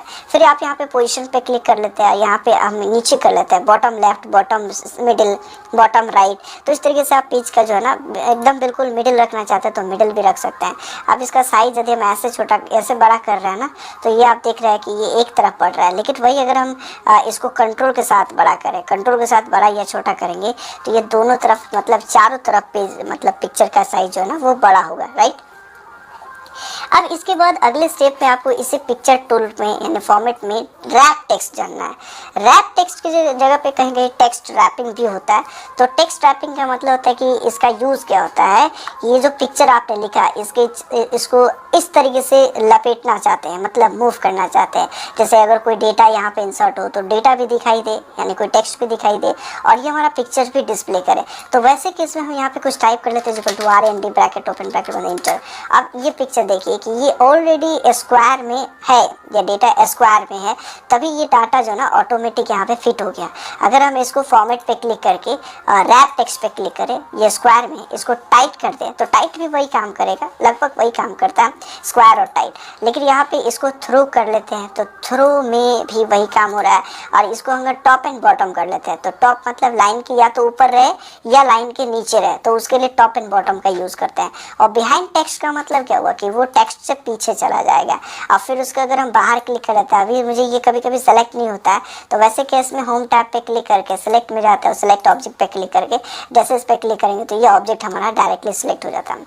इसके बाद फॉर्मेट टैब पे क्लिक करने के बाद इसको रैप टेक्स्ट पे क्लिक करने के बाद in front of text, text से ऊपर चाहिए तो इन फ्रंट ऑफ टेक्स्ट करके आप इसका यूज़ कर सकते हैं। इन फ्रंट ऑफ टेक्स्ट इसको ज़्यादातर हम लोग टाइट ही रखते हैं ताकि हमारा डाटा भी, ये टेक्स्ट भी दिखाई दे और ये भी दिखाई दे। तो इस तरीके से हम लोग क्या कर सकते हैं, रैप टेक्स्ट का यूज़ करते हैं। Bring to front, change to back, तो ये ब्रिंग टू फ्रंट अगर ऐसे कर रहा है सेंड टू बैक, तो ये काम नहीं करेगा। ये बेसिकली कब काम करता है, जब कोई शेप इंसर्ट किए हुए और शेप को आगे से पीछे या पीछे से आगे करना हो, तो उसके लिए इसका यूज़ करते हैं। इसी को हम यहाँ पे कॉपी और पेस्ट कर लेते हैं, 2 पिक्चर ले लिए। अब इसको मुझे सेंड टू बैक करना है, तो सेंड टू बैक यहाँ पे इस पर क्लिक करेंगे, सेंड टू बैक हो गया। और फिर ब्रिंग टू फ्रंट करेंगे तो उसके आगे, यानी किसी 2 पिक्चर को जो है ना आगे और पीछे ले जाने के लिए, फॉरवर्ड मतलब आगे करना और बैकवर्ड मतलब पीछे करना, तो उसके लिए इसका यूज़ कर सकते हैं। सिलेक्शन पेन पर जैसे ही क्लिक करते हैं तो एक राइट साइड में टास्क पेन खुल जाता है। तो ये सिलेक्शन पेन होम टैब पर भी यहाँ पे सिलेक्ट के ड्रॉप डाउन में सिलेक्शन पेन रहता है, यहाँ से भी ला सकते थे। तो सिलेक्शन पेन में जिस पिक्चर को आप अनचेक कर देंगे तो वो पिक्चर नहीं दिखाएगा, फिर इसको अनचेक कर देंगे तो ये पिक्चर नहीं, जिसको चेक करेंगे वो डिस्प्ले करेगा और जिसको अनचेक करेंगे वो अनचेक नहीं करेगा। जिसकी आंखें खुली हो वो दिखेगा और जिसकी आंखें बंद हो गई हो वो नहीं दिखेगा। अब इसी को शो ऑल कर सकते हैं और हाइड ऑल भी कर सकते हैं, सबको हाइड भी कर सकते हैं और शो भी करा सकते हैं। तो ये होता है सिलेक्शन पेन, यानी पिक्चर को शो और हाइड करने के लिए। फिर पिक्चर पे क्लिक कर लेते हैं, फॉर्मेट टैब पे क्लिक करते हैं, इसके बाद इसका अलाइन है, वही अलाइन होता है मतलब पिक्चर का पोजीशन, जैसे अभी हमने पोजीशन देखा था ना, लेफ्ट में, राइट में, सेंटर में, टॉप में, मिडिल में। और इसका जो है अलाइनमेंट सेट करने के लिए इसका यूज करते हैं। यहाँ पे कभी कभी ग्रिड लाइन हो जाता है, तो व्यू ग्रिड लाइन पे जैसे ही क्लिक करेंगे ना, पेज में चारों तरफ ऐसा लाइन ही दिखाई देगा। तो आप इस समय कहिए घबराइए नहीं, ये पेज एक ग्राफ टाइप का बन गया, ग्राफिकल पेज हो गया। फिर इस ग्रिड लाइन को आप हटाना चाहे तो वैसे ही यहाँ पे लाइन के ड्रॉप डाउन में जाए और व्यू ग्रिड लाइन को अनचेक कर देंगे तो ग्रिड लाइन हट जाएगा। ग्रिड लाइन की कुछ सेटिंग भी कर सकते हैं, ग्रिड लाइन सेटिंग में जाके, और ग्रिड लाइन के हॉरिजॉन्टली स्पेस और वर्टिकल स्पेस को हम बढ़ा घटा सकते हैं, वो सेटिंग हो जाता है। तो फिलहाल उसकी कोई खास नीड नहीं रहती है, तो उस पर हम लोग कोई चर्चा नहीं करते हैं। इसके बाद होता है ग्रुप और अनग्रुप करना, ये बहुत इंपॉर्टेंट होता है। ये कभी कभी हम लोग कोई शेप वगैरह, पिक्चर तो हो गया, अब शेप इंसर्ट करते हैं। कोई शेप आपने इंसर्ट कर लिया, सपोज दैट मान लीजिए कि आपको MS वर्ड में कोई लोगो ही डिजाइन करना है, Ctrl+Alt सेलेक्ट करते हैं, डिलीट। यदि माइक्रोसॉफ्ट वर्ड के अंदर आप लोगो वगैरह डिजाइन करना चाहते हैं ना, तो सबसे पहले आपको शेप्स के बारे में आइडिया होना बहुत जरूरी होता है। अब इसमें क्या होता है, शेप्स कमांड के अंदर क्या होता है, शेप्स पे जैसे ही क्लिक करते हैं तो इसमें आपको बहुत सारे ऐसे शेप्स मिल जाते हैं। कोई आकार, अलग अलग ढांचा आप तैयार करना चाहते हैं, जैसे आपको हार्ट का डिजाइन बनाना, तो हार्ट पे क्लिक करके ऐसे हार्ट डिजाइन कर सकते हो। इसका अलग अलग यहाँ पे शेप्स के स्टाइल आ जाता है। जैसे आपने हार्ट ड्रॉ किया, अब ये हार्ट ड्रॉ करने के बाद यहाँ आपको पिक्चर्स के या ड्राइंग से रिलेटेड फॉर्मेट टैब आ जाता है। फॉर्मेट टैब के अंदर आप डिफरेंट स्टाइल ले सकते हैं। जैसे मान लीजिए कि इस पे किसी एक पे क्लिक कर लेते हैं, इस पे कुछ लिखना चाहते हैं तो इस पे राइट क्लिक करके ऐड भी कर सकते हैं, ऐड टेक्स्ट करके, और इस पे कुछ लिख सकते हैं। फॉर एग्जाम्पल व्हाटएवर कुछ भी लिखना चाहे लिख सकते हैं। तो इस तरीके से शेप को इंसर्ट कर सकते हैं। अच्छा, शेप इंसर्ट करके अगर आपको कोई लोगो वगैरह बनाना हो तो वो कैसे बनाएंगे, चलिए मैं एक लोगो डिजाइन करके दिखाता हूँ। इंसर्ट टैब पे क्लिक किए और यहाँ पे शेप्स पे क्लिक करते हैं। लोगो डिजाइन के लिए करने के लिए सबसे पहले हम यहाँ पे एक डोनट शेप का यूज कर लेते हैं। डोनट शेप पे क्लिक करने के बाद क्या होता है ना, यहाँ पे आप इस शेप से एक शेप आप ड्रॉ कर सकते हैं। जैसे मैं यहाँ पे शेप को ड्रॉ कर रहा हूँ, और शिफ्ट के साथ अगर हम ड्रॉ करेंगे ना, गोल शेप से ड्रॉ होगा। अब इसको अगर हम यहाँ पे येलो वाला ये जो नोड आप देखिएगा, यहाँ पे एक येलो कलर का जो नोड है, इसका काम क्या है ना, येलो नोड पर क्लिक करके आप इसको अंदर की तरफ और इसको बाहर की तरफ आप ऐसे आप बढ़ा और घटा सकते हैं। आफ्टर ऑल इसके बाद क्या होता है ना कि यहाँ पर आपको कुछ और शेप लगाना चाहते हैं तो इंसर्ट टैब पे ही क्लिक करें और शेप पर क्लिक करें। शेप्स के अंदर आपको इस टाइप का अगर कोई लगाना हो, इसको कहते हैं स्टार और बैनर से रिलेटेड आपका शेप्स होता है। इस पे डाउन रिबन, ये एक रिबन होता है, रिबन पे क्लिक करें और इस टाइप के रिबन दिखाना चाहते हैं तो आप रिबन दिखा सकते हैं। रिबन का अगर कोई कलर वगैरह आपको पसंद हो तो आप इसमें से कोई कलर चूज कर सकते हैं। ये प्री फॉर्मेटेड होता है, इसमें से किसी एक डिजाइन पर आप क्लिक करके रिबन का कलर ले सकते हैं, या शेप फिल पर क्लिक करते हैं शेप का स्टाइल आप दे सकते हैं। फॉर एग्जांपल मैंने यहाँ पे शेप का स्टाइल के लिए सपोज दैट मैंने ये वाला ब्लू कलर ले लिया। अब इसके बाद यहाँ आपको ये तो शेप हो गया। अब इसके चारों तरफ जैसे ये इसका शेप का फील अगर कलर करना चाहते हैं कोई डिफरेंट तो आप डिफरेंट ले सकते हैं। सपोज मैंने ये वाला ले लेते हैं, और इसका लाइन का कलर अगर आपको लेना चाहें तो लाइन का कलर भी ले सकते हैं। What ever you can use, जैसे वही का वही लेना चाहते हैं तो वही ले सकते हैं।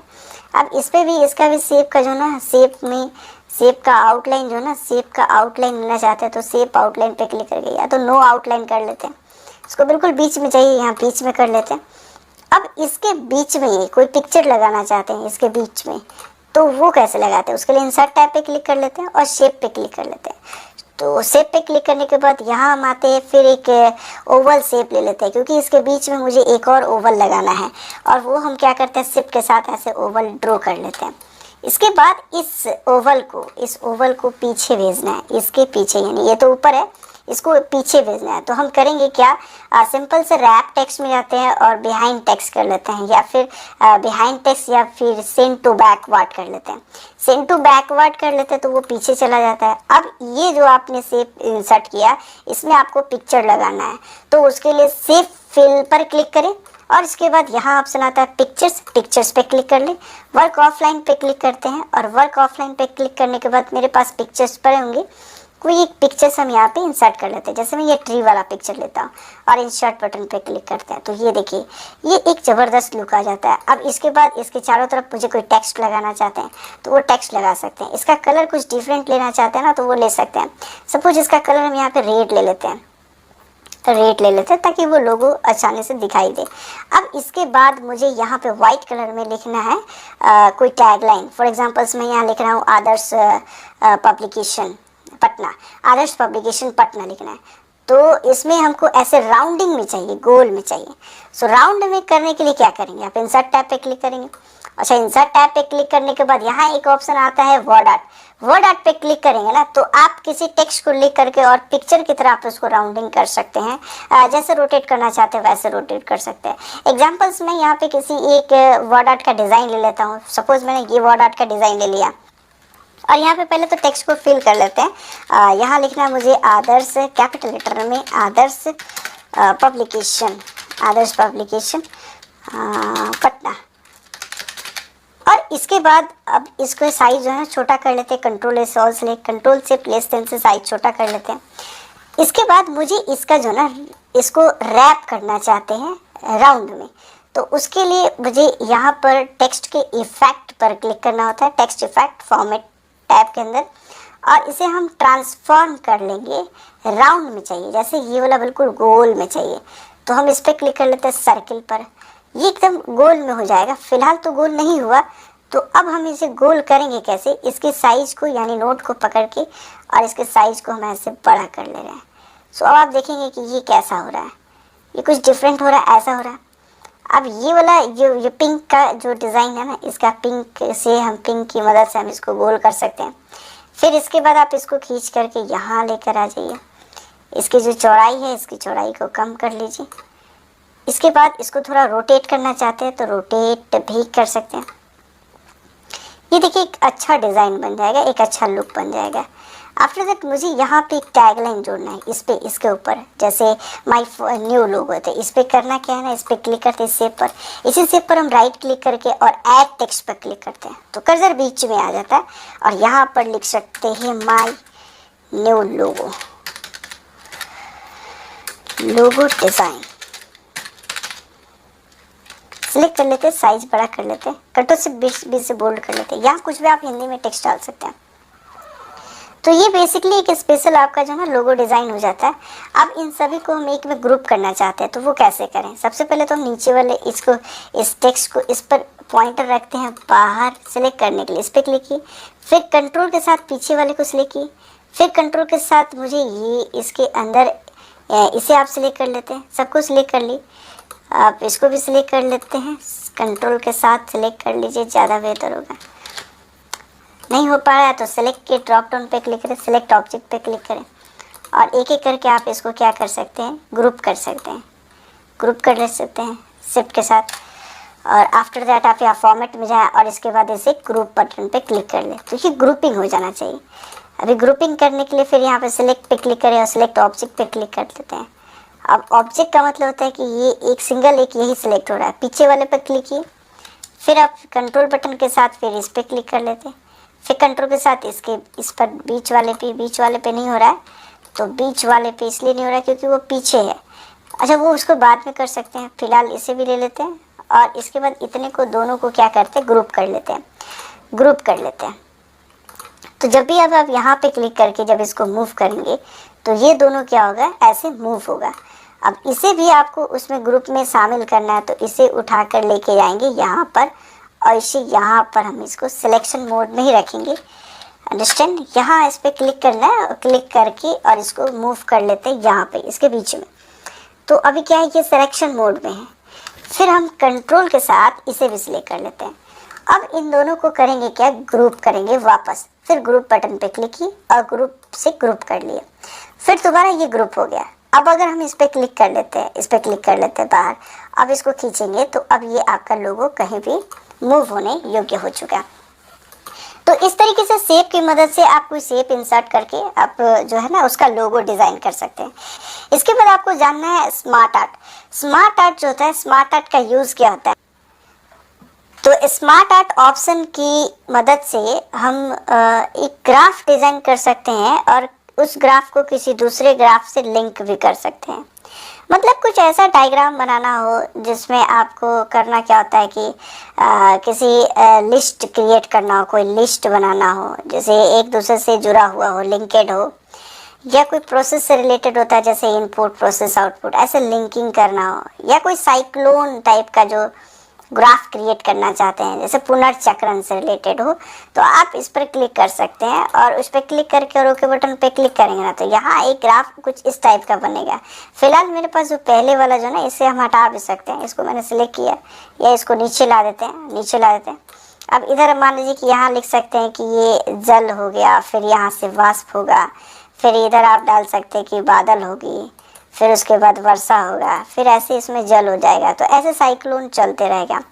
इसके जगह पे हम यहाँ पे कुछ और भी संख्या डाल सकते हैं, 0, 1 और यहाँ पे डाल दो 2, उसके बाद आप डाल दो 3, इधर आप 4। अब इसका कोई डिज़ाइन कुछ अलग लुक देना चाहते हैं, कुछ अलग डिज़ाइन देना चाहते हैं, तो उसके लिए आपको स्मार्ट आर्ट टूल के अंदर डिज़ाइन टैब आ जाता है और डिज़ाइन टैब में किसी डिज़ाइन पे पहले से स्मार्ट आर्ट का जो स्टाइल है उस स्मार्ट आर्ट स्टाइल पे क्लिक करेंगे तो ये कुछ अलग डिज़ाइन में आएगा। अगर आपको कुछ और भी इसमें ऐड करना चाहते हैं, कुछ और शेप एडिशनल आपको शेप को ऐड करना है, तो आप इस पर राइट क्लिक करके भी शेप को ऐड कर सकते हैं। ऐड शेप पर क्लिक करके ऐड शेप आफ्टर या ऐड शेप बिफोर कर सकते हैं, या इसके लिए डिज़ाइन टैब पे ही आपको मिलता है यहाँ पे ऐड शेप। ऐड शेप करेंगे तो ऐड शेप हो जाएगा, और शेप को रिमूव करना चाहते हैं तो शेप हम रिमूव भी कर सकते हैं। इसको यहाँ से डिलीट कर ले तो वो शेप रिमूव हो जाएगा। कुछ और भी आप डिफरेंट स्टाइल के जो है ना आप स्मार्ट आर्ट यूज़ कर सकते हैं। कई बार होता है कि जैसे मान लीजिए कि आपको कोई हैरिएची टाइप का यूज़ करना है शेप, तो उसके लिए स्मार्ट आर्ट पे क्लिक करेंगे और इसमें आप हैरिएची डायग्राम आ जाता है। हैरिएची डायग्राम पे इस पर क्लिक कर लेते हैं और ओके बटन पे क्लिक करें। इसके बाद ये जरा सा ऊपर इसी के ऊपर आ रहा है तो आप इसको ऊपर नीचे भी मूव करा सकते हैं, मुश्किल नहीं है। इसको हम लेके आ जाते हैं नीचे की तरफ, नीचे लेके आ जाए, और ये वाला डायग्राम अगर हटाना चाहते हैं इसको सिलेक्ट करके डिलीट करें। सिंपल सा लॉजिक है। अब इसमें यहाँ पे आप कर लीजिए फॉर एग्जांपल स्पेंड हो गया CPU। अब CPU में 3 पार्ट होते हैं, ALU, MU, CU। तो इस पार्ट को हम क्या कर लेते हैं, इसको डिलीट कर लेते हैं। सिंपल सा इधर हम डाल सकते हैं कि CPU जो होता है ना इसमें ALU होगा, इधर इसका जो है ना MU मेमोरी यूनिट हो जाएगा, और इसका जो होगा ये CU कंट्रोल यूनिट हो जाएगा। अब मेमोरी यूनिट के 2 पार्ट आपको डिज़ाइन करना है, यहाँ पे इसके नीचे 2 भाग दिखाना है। तो उसके लिए हम क्या करेंगे, इस पर राइट क्लिक कर सकते हैं और राइट क्लिक करके भी ऐड शेप बिलो कर सकते हैं, या डिज़ाइन टैब पे जाते हैं और डिज़ाइन टैब पे क्लिक करके ऐड शेप और ऐड शेप बिलो कर दी। ये बिलो ऑटोमेटिक आ गया, ऐड शेप बिलो हो गया। अब इसके जस्ट बगल में मुझे एक और शेप चाहिए, इसके बगल में, तो ऐड शेप इससे लिंक करके, या इसी के नीचे मुझे एक और ऐड शेप इसके नीचे चाहिए तो ऐड शेप फिर वापस बिलो कर देते हैं। तो ऐड शेप बिलो करने पे क्या हो रहा है, तो इसी के नीचे यहीं पर इसका आ जाएगा। अब इसको सजाना चाहे तो आप इस तरीके से सजा भी सकते हैं, इसको खींचिए और यहाँ पे इसको ड्रॉ अप कर सकते हैं। तो इस तरीके से आप इसको आप ऐसे सजाना चाहें तो सजा भी सकते हैं। इसको खींच करके आप इसको उठा के यहाँ से खींच करके ला भी सकते हैं। तो इस तरीके से आप डायग्राम जो है ना आप सजाना चाहें तो सजा भी सकते हैं। अब इधर आपको चाहिए कि यह हो जाएगा प्राइमरी मेमोरी, तो प्राइमरी मेमोरी डालना चाहे तो प्राइमरी मेमोरी। इसके बगल में यहाँ पे चाहिए सेकेंडरी मेमोरी, तो सेकेंडरी मेमोरी डाल सकते हैं। तो ये तो आपने समझ लिया कि कैसे आप डायग्राम जनरेट करते हैं। तो इस तरीके से आप इसका यूज़ कर सकते हैं। आफ्टर ऑल आप इसका डिज़ाइन करना चाहें तो डिज़ाइन के लिए आपको यहाँ पे स्मार्ट आर्ट के अंदर बहुत सारे डिज़ाइन होते हैं। किसी एक डिज़ाइन पे क्लिक करके वो डिज़ाइन आप इसको देख सकते हैं। तो ये होता है इंसर्ट टैब में इलस्ट्रेशंस ग्रुप के अंदर स्मार्ट आर्ट का यूज़ करना। चार्ट का प्रयोग हम लोग अभी नहीं करेंगे क्योंकि यह एक्सेल से लिंक होता है, और एक्सेल जब आप पढ़ें तो उसके साथ आप कर सकते हैं। जैसे आप चार्ट पे क्लिक करेंगे और चार्ट का कोई डायग्राम पे क्लिक कर लेते हैं और ओके बटन पे क्लिक करते हैं तो ये सीधे लिंक करता है डाटा कहाँ से, एक्सेल से। तो अगर आप एक्सेल जानते होंगे और एक्सेल में कोई सीट वगैरह बनाना जानते होंगे और वहाँ की किसी सीट के डेटा को यहाँ आप चार्ट में दिखाना चाहते हैं तो आप उसके लिए चार्ट का यूज़ कर सकते हैं। फिलहाल हम इसे कैंसिल कर लेते हैं और इसको अभी नहीं समझते हैं। आफ्टर दैट इसके बाद अगला ऑप्शन होता है स्क्रीनशॉट लेना। स्क्रीनशॉट पे जैसे ही क्लिक करेंगे तो आप किसी भी पार्ट का ऐड स्क्रीनशॉट पे क्लिक करके, यानी कंप्यूटर के किसी भी पार्ट को हम ऐसे स्क्रीनशॉट लेना चाहें तो आप स्क्रीनशॉट ले सकते हैं और स्क्रीनशॉट लेकर उसका यूज़ यहाँ पे कर सकते हैं। तो ये एक बेहतर फीचर्स होता है वर्ड के अंदर कि आप वर्ड में स्क्रीनशॉट लगा सकते हैं कहीं पर भी। इंसर्ट टैब पे क्लिक करते हैं और इसके बाद आता है ऐप से रिलेटेड को सेटिंग। तो ये ऐप से रिलेटेड सेटिंग यहाँ काम ना करेगा। मीडिया वगैरह आपको यहाँ पे ऑनलाइन वीडियो वगैरह आप इंसर्ट करना चाहते हैं तो डायरेक्ट इंसर्ट भी कर सकते हैं। इसके बाद होता है हाइपर लिंक लगाना। ये बहुत इंपॉर्टेंट होता है वर्ड के अंदर जानना। हाइपर लिंक होता है कि किसी एक टेक्स्ट के अंदर, किसी वर्ड के अंदर या किसी स्ट्रिंग के अंदर या किसी लेटर के अंदर किसी भी फाइल को आप लिंक करना चाहते हैं ना, तो उसके लिए हाइपर लिंक का यूज़ करते हैं। सपोज मान लीजिए कि मैंने यहाँ पे कोई डेटा इंसर्ट किया, type equal to RND bracket open bracket बंद इंटर, और इसमें अगर हमने यहाँ पे एक वर्ड लिखा हुआ है पहले से कि वीडियो, सो मैं चाहता हूँ कि वीडियो पर क्लिक करें ना तो वीडियो बजने लगे, यानी कोई वीडियो का फाइल खुल जाए। तो उसके लिए हम इसको सिलेक्ट कर लेते हैं और सिलेक्ट करने के बाद अब वापस करेंगे क्या कि यहाँ पर हाइपर लिंक ऑप्शन है। ये इसका शॉर्टकट होगा Ctrl+K। कंट्रोल की प्रेस करके भी हम हाइपर लिंक का यूज़ कर सकते हैं और इसमें किसी दूसरे फाइल को हम लिंक कर सकते हैं। जैसे इस पर क्लिक करें तो कोई पिक्चर का फाइल खुल जाए या कोई वीडियो चलने लगे, तो उसके लिए हम इस वर्ड को मैंने सेलेक्ट किया और इमेजेस पे क्लिक करके इसमें से किसी इमेज को हम क्या कर सकते हैं, लिंक कर सकते हैं। सपोज दैट मान लीजिए कि मैंने इसमें से किसी एक इमेज को लिंक कर दिया। ये इमेज को मैंने सेलेक्ट किया और ओके बटन पे क्लिक कर लेते हैं। तो यहाँ पर क्लिक करने के लिए जैसे आप माउस का पॉइंटर लेके जाते हैं तो ये एक लिंक बन जाता है। जैसे आप वेब पर जब आप काम करते हैं ऑनलाइन तो आप देखते होंगे कि जब भी कोई लिंकेड टेक्स्ट होता है वो ब्लू कलर का होता है और उसके नीचे एक अंडरलाइन होता है, यानी कि वो एक लिंकेड टेक्स्ट है। उस पर क्लिक करने के बाद उसके बाद वाला कोई उससे जुड़ा हुआ पेजेस खुलता है। वैसे यहाँ पे भी हो गया कि ये जो वर्ड है वीडियो, यानी इसके अंदर कोई ना कोई फाइल लिंक हो गया। अब यहाँ माउस का पॉइंटर ले जाने पर यहाँ एक मैसेज लिख रहा है Ctrl+Click टू फॉलो लिंक। उस लिंक को फॉलो करने के लिए हमें यहाँ पे कंट्रोल के साथ क्लिक करना होगा। जैसे कंट्रोल के साथ क्लिक करेंगे और तो उस लिंक को वो क्या करता है, फॉलो करता है। फॉलो करना मतलब उसको उस लिंक को खोलने का काम करता है। ये देखिए मैंने जो पिक्चर यहाँ लिंक किया था वो पिक्चर यहाँ पे खुल गया। तो इस तरीके से अब यहाँ पे हाइपरलिंक हटाना चाहे तो इस पर राइट क्लिक करके इसको रिमूव कर सकते हैं, यानी रिमूव हाइपरलिंक पर क्लिक करें। या ये हाइपरलिंक अगर एडिट करना चाहते हैं, पिक्चर्स बदलना चाहते हैं, गलत पिक्चर आपने लगा दिया तो एडिट पिक्चर पे एडिट हाइपरलिंक पर क्लिक करके और कोई अनदर पिक्चर्स वगैरह या कोई अनदर फाइल वगैरह आप इसमें लिंक कर सकते हैं। सपोज दैट मान लीजिए कि मैंने यहाँ पे लोगो वाला फाइल है ना, मैंने इस पर क्लिक किया और ओके बटन पे क्लिक किया। अब इस पर कंट्रोल के साथ जैसे ही क्लिक करेंगे और यस करेंगे तो आप देखेंगे कि ये लोगो का जो फाइल है हमारा यहाँ पे खुल जा रहा है। तो इस तरीके से आप जो है ना हाइपरलिंक का यूज करते हैं। इसके बाद होता है बुकमार्क। बुकमार्क क्या होता है कि जब भी आप कोई डॉक्यूमेंट बना लेते हैं, पूरा पेजेस आपने टाइप कर लिया, अब उस पेजेस के अंदर कुछ ऐसे टॉपिक को आप चाहते हैं बुकमार्क कर दे कि डायरेक्ट हम उस टॉपिक पर पहुंच जाए, तो उसके लिए बुकमार्क का यूज करते हैं। सपोज दैट मान लेंगे यहाँ पे इक्वल टू, यहाँ पे मैंने सब कुछ लेके Ctrl+A और इसको डिलीट बटन से डिलीट कर ले। सिंपल हम यहाँ पे टाइप कर लेते हैं equal to RAND bracket open और यहाँ पे 45,85 मतलब 45 पैराग्राफ 85 लाइन का, यहाँ हमने 85 to 85 लाइन का हमने टाइप कर लिया। तो अब आप देखेंगे कि यहाँ पे बहुत सारे पेजेस हो गए, यानी कि इस पेजों की संख्या बहुत सारे हो गए। अब इसमें हम यहाँ पे लेसन बनाना चाहते हैं। इंटर प्रेस की कर्सर ऊपर रख के और यहाँ टाइप कर लेते हैं लेसन 1। अब ये लेसन 1 हो गया। इसको सिलेक्ट करना चाहे तो आप इसको सिलेक्ट करके बोल्ड कर लीजिए, कॉपी भी कर लीजिए, सिंपल रहेगा। कॉपी कर लेते हैं, कॉपी नीचे आते हैं और यहाँ पर मुझे यहाँ पे लेसन 2 बनाना है तो इसको पेस्ट कर लेते हैं और यहाँ पे कर लेते हैं पेस्ट लेसन 2। इस तरीके से कंट्रोल के साथ डाउन एरो के प्रेस करके नीचे की तरफ आ रहा है और यहाँ एक जगह बना के Ctrl+V से पेस्ट कर लेते हैं और यहाँ पे हम कर लेते हैं लेसन 3। आफ्टर दैट इसके बाद यहाँ पर भी मुझे एक लेसन बनाना है तो यहाँ पे पेस्ट कर लेते हैं और यहाँ पे कर लेते हैं लेसन 3 लेसन 4। अब मुझे इस लेसन 4 को बुकमार्क करना है कि जैसे लेसन 4 पर हम वहाँ से गो टू करें तो कर्सर मेरा सीधे लेसन 4 के पास चला जाए, तो उसके लिए हम बुकमार्क का यूज़ करेंगे। उस बुकमार्क पर क्लिक करने के बाद यहाँ कोई नाम से आप इसको उसको ऐड कर सकते हैं, कोई भी नाम डाल सकते हैं। चाहे तो आप इसको लेसन 4 के नाम से ही डाल सकते हैं, लेसन 4 ही डाल देते हैं, लेसन 4, और इसे ऐड कर लेते हैं। अब ऐड करने के बाद जैसे आप कर्सर कहीं भी रखिए, कंट्रोल होम से मैंने डायरेक्ट ऊपर चले आया, यानी टॉप में बिगनिंग्स में आने के लिए Ctrl+Home की का यूज़ करेंगे। और अब आपको डायरेक्ट उस बुकमार्क के लिंक पर जाना चाहते हैं लेसन 4 पे, तो उसके लिए वापस आपको बुकमार्क पे जाना है और इसके बाद लेसन 4 पे क्लिक करके गो टू करेंगे तो कर्सर आपका डायरेक्ट वहाँ मूव हो जाएगा जहाँ इसको हमने लिंक किया था। अब इसी तरीके से वापस अगर हमको लेसन 1 के पास जाना है, कंट्रोल होम की और लेसन 2 के पास जाना है तो जरा नीचे आ जाते हैं, Ctrl+2 के पास लेसन 2 के पास आते हैं। अब इसे हम लिंक करना चाहते हैं एक नाम से, तो आप बुकमार्क पर क्लिक करें और इसको किसी भी नाम से लिंक कर सकते हैं, यानी उसको ऐड कर सकते हैं। सपोज दैट मान लीजिए कि यहाँ पे मैंने टाइप कर लिया मॉर्निंग के नाम से, अब इसको मैं ऐड कर लेता हूँ। तो अब आप कंट्रोल होम कर्सर कहीं रखिए और बुकमार्क पर क्लिक करके मॉर्निंग को टेक्स्ट को सिलेक्ट करके जैसे गो टू करेंगे ना, तो कर्सर डायरेक्ट वहां चला जाएगा जहां इसको बुकमार्किंग किया गया था, इसको लिंक किया गया था।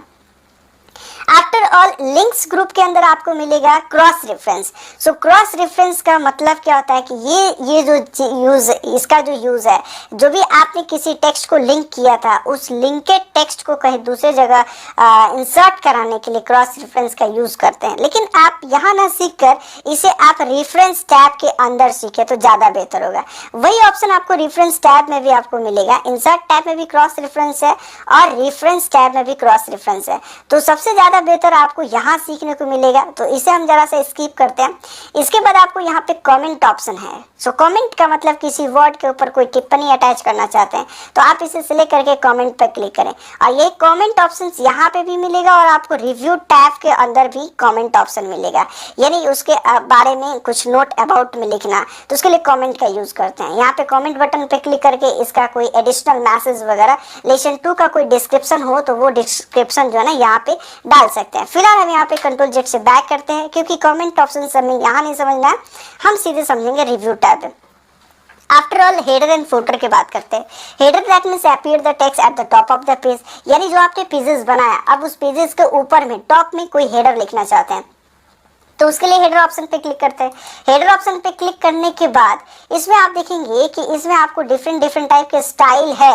ये पहले से कुछ प्री क्रिएटेड स्टाइल होता है, जैसे एक में देखेंगे कि सिंपल सा लेफ्ट अरेंजमेंट में टाइप टेक्स्ट हेयर लिखा हुआ है और दूसरे वाले बॉक्स में है कि 3 बॉक्सेस के अंदर 3 जगह आपको टाइप हेयर लिखा हुआ है और उसमें तीसरे वाले जो ऑप्शन है उसमें लेफ्ट साइड में क्यों लिखा हुआ है और बैंडेड वाले ऑप्शन है ना उसमें एक बॉक्स है और उसमें कोई टाइटल्स वगैरह फिल करने का ऑप्शन आ रहा है।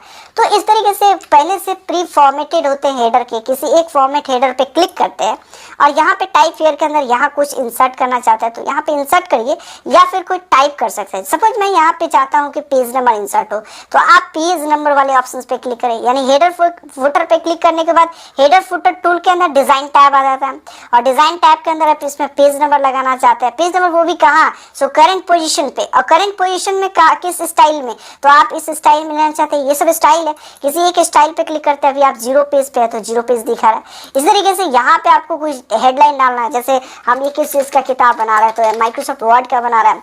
अब इसके बाद टाइप हेयर यहाँ पे कुछ लेना चाहते हैं डेट वगैरह तो आप यहाँ पे डेट इंसर्ट कर सकते हैं या डॉक्यूमेंट का कोई इन्फॉर्मेशन देना चाहते हैं तो वो इन्फॉर्मेशन लगा सकते हैं। सपोज मैंने यहाँ पे डेट और टाइम दोनों डाल दिया और ओके बटन पे क्लिक किया, ये ऑटोमेटिक अपडेट भी होते रहेगा।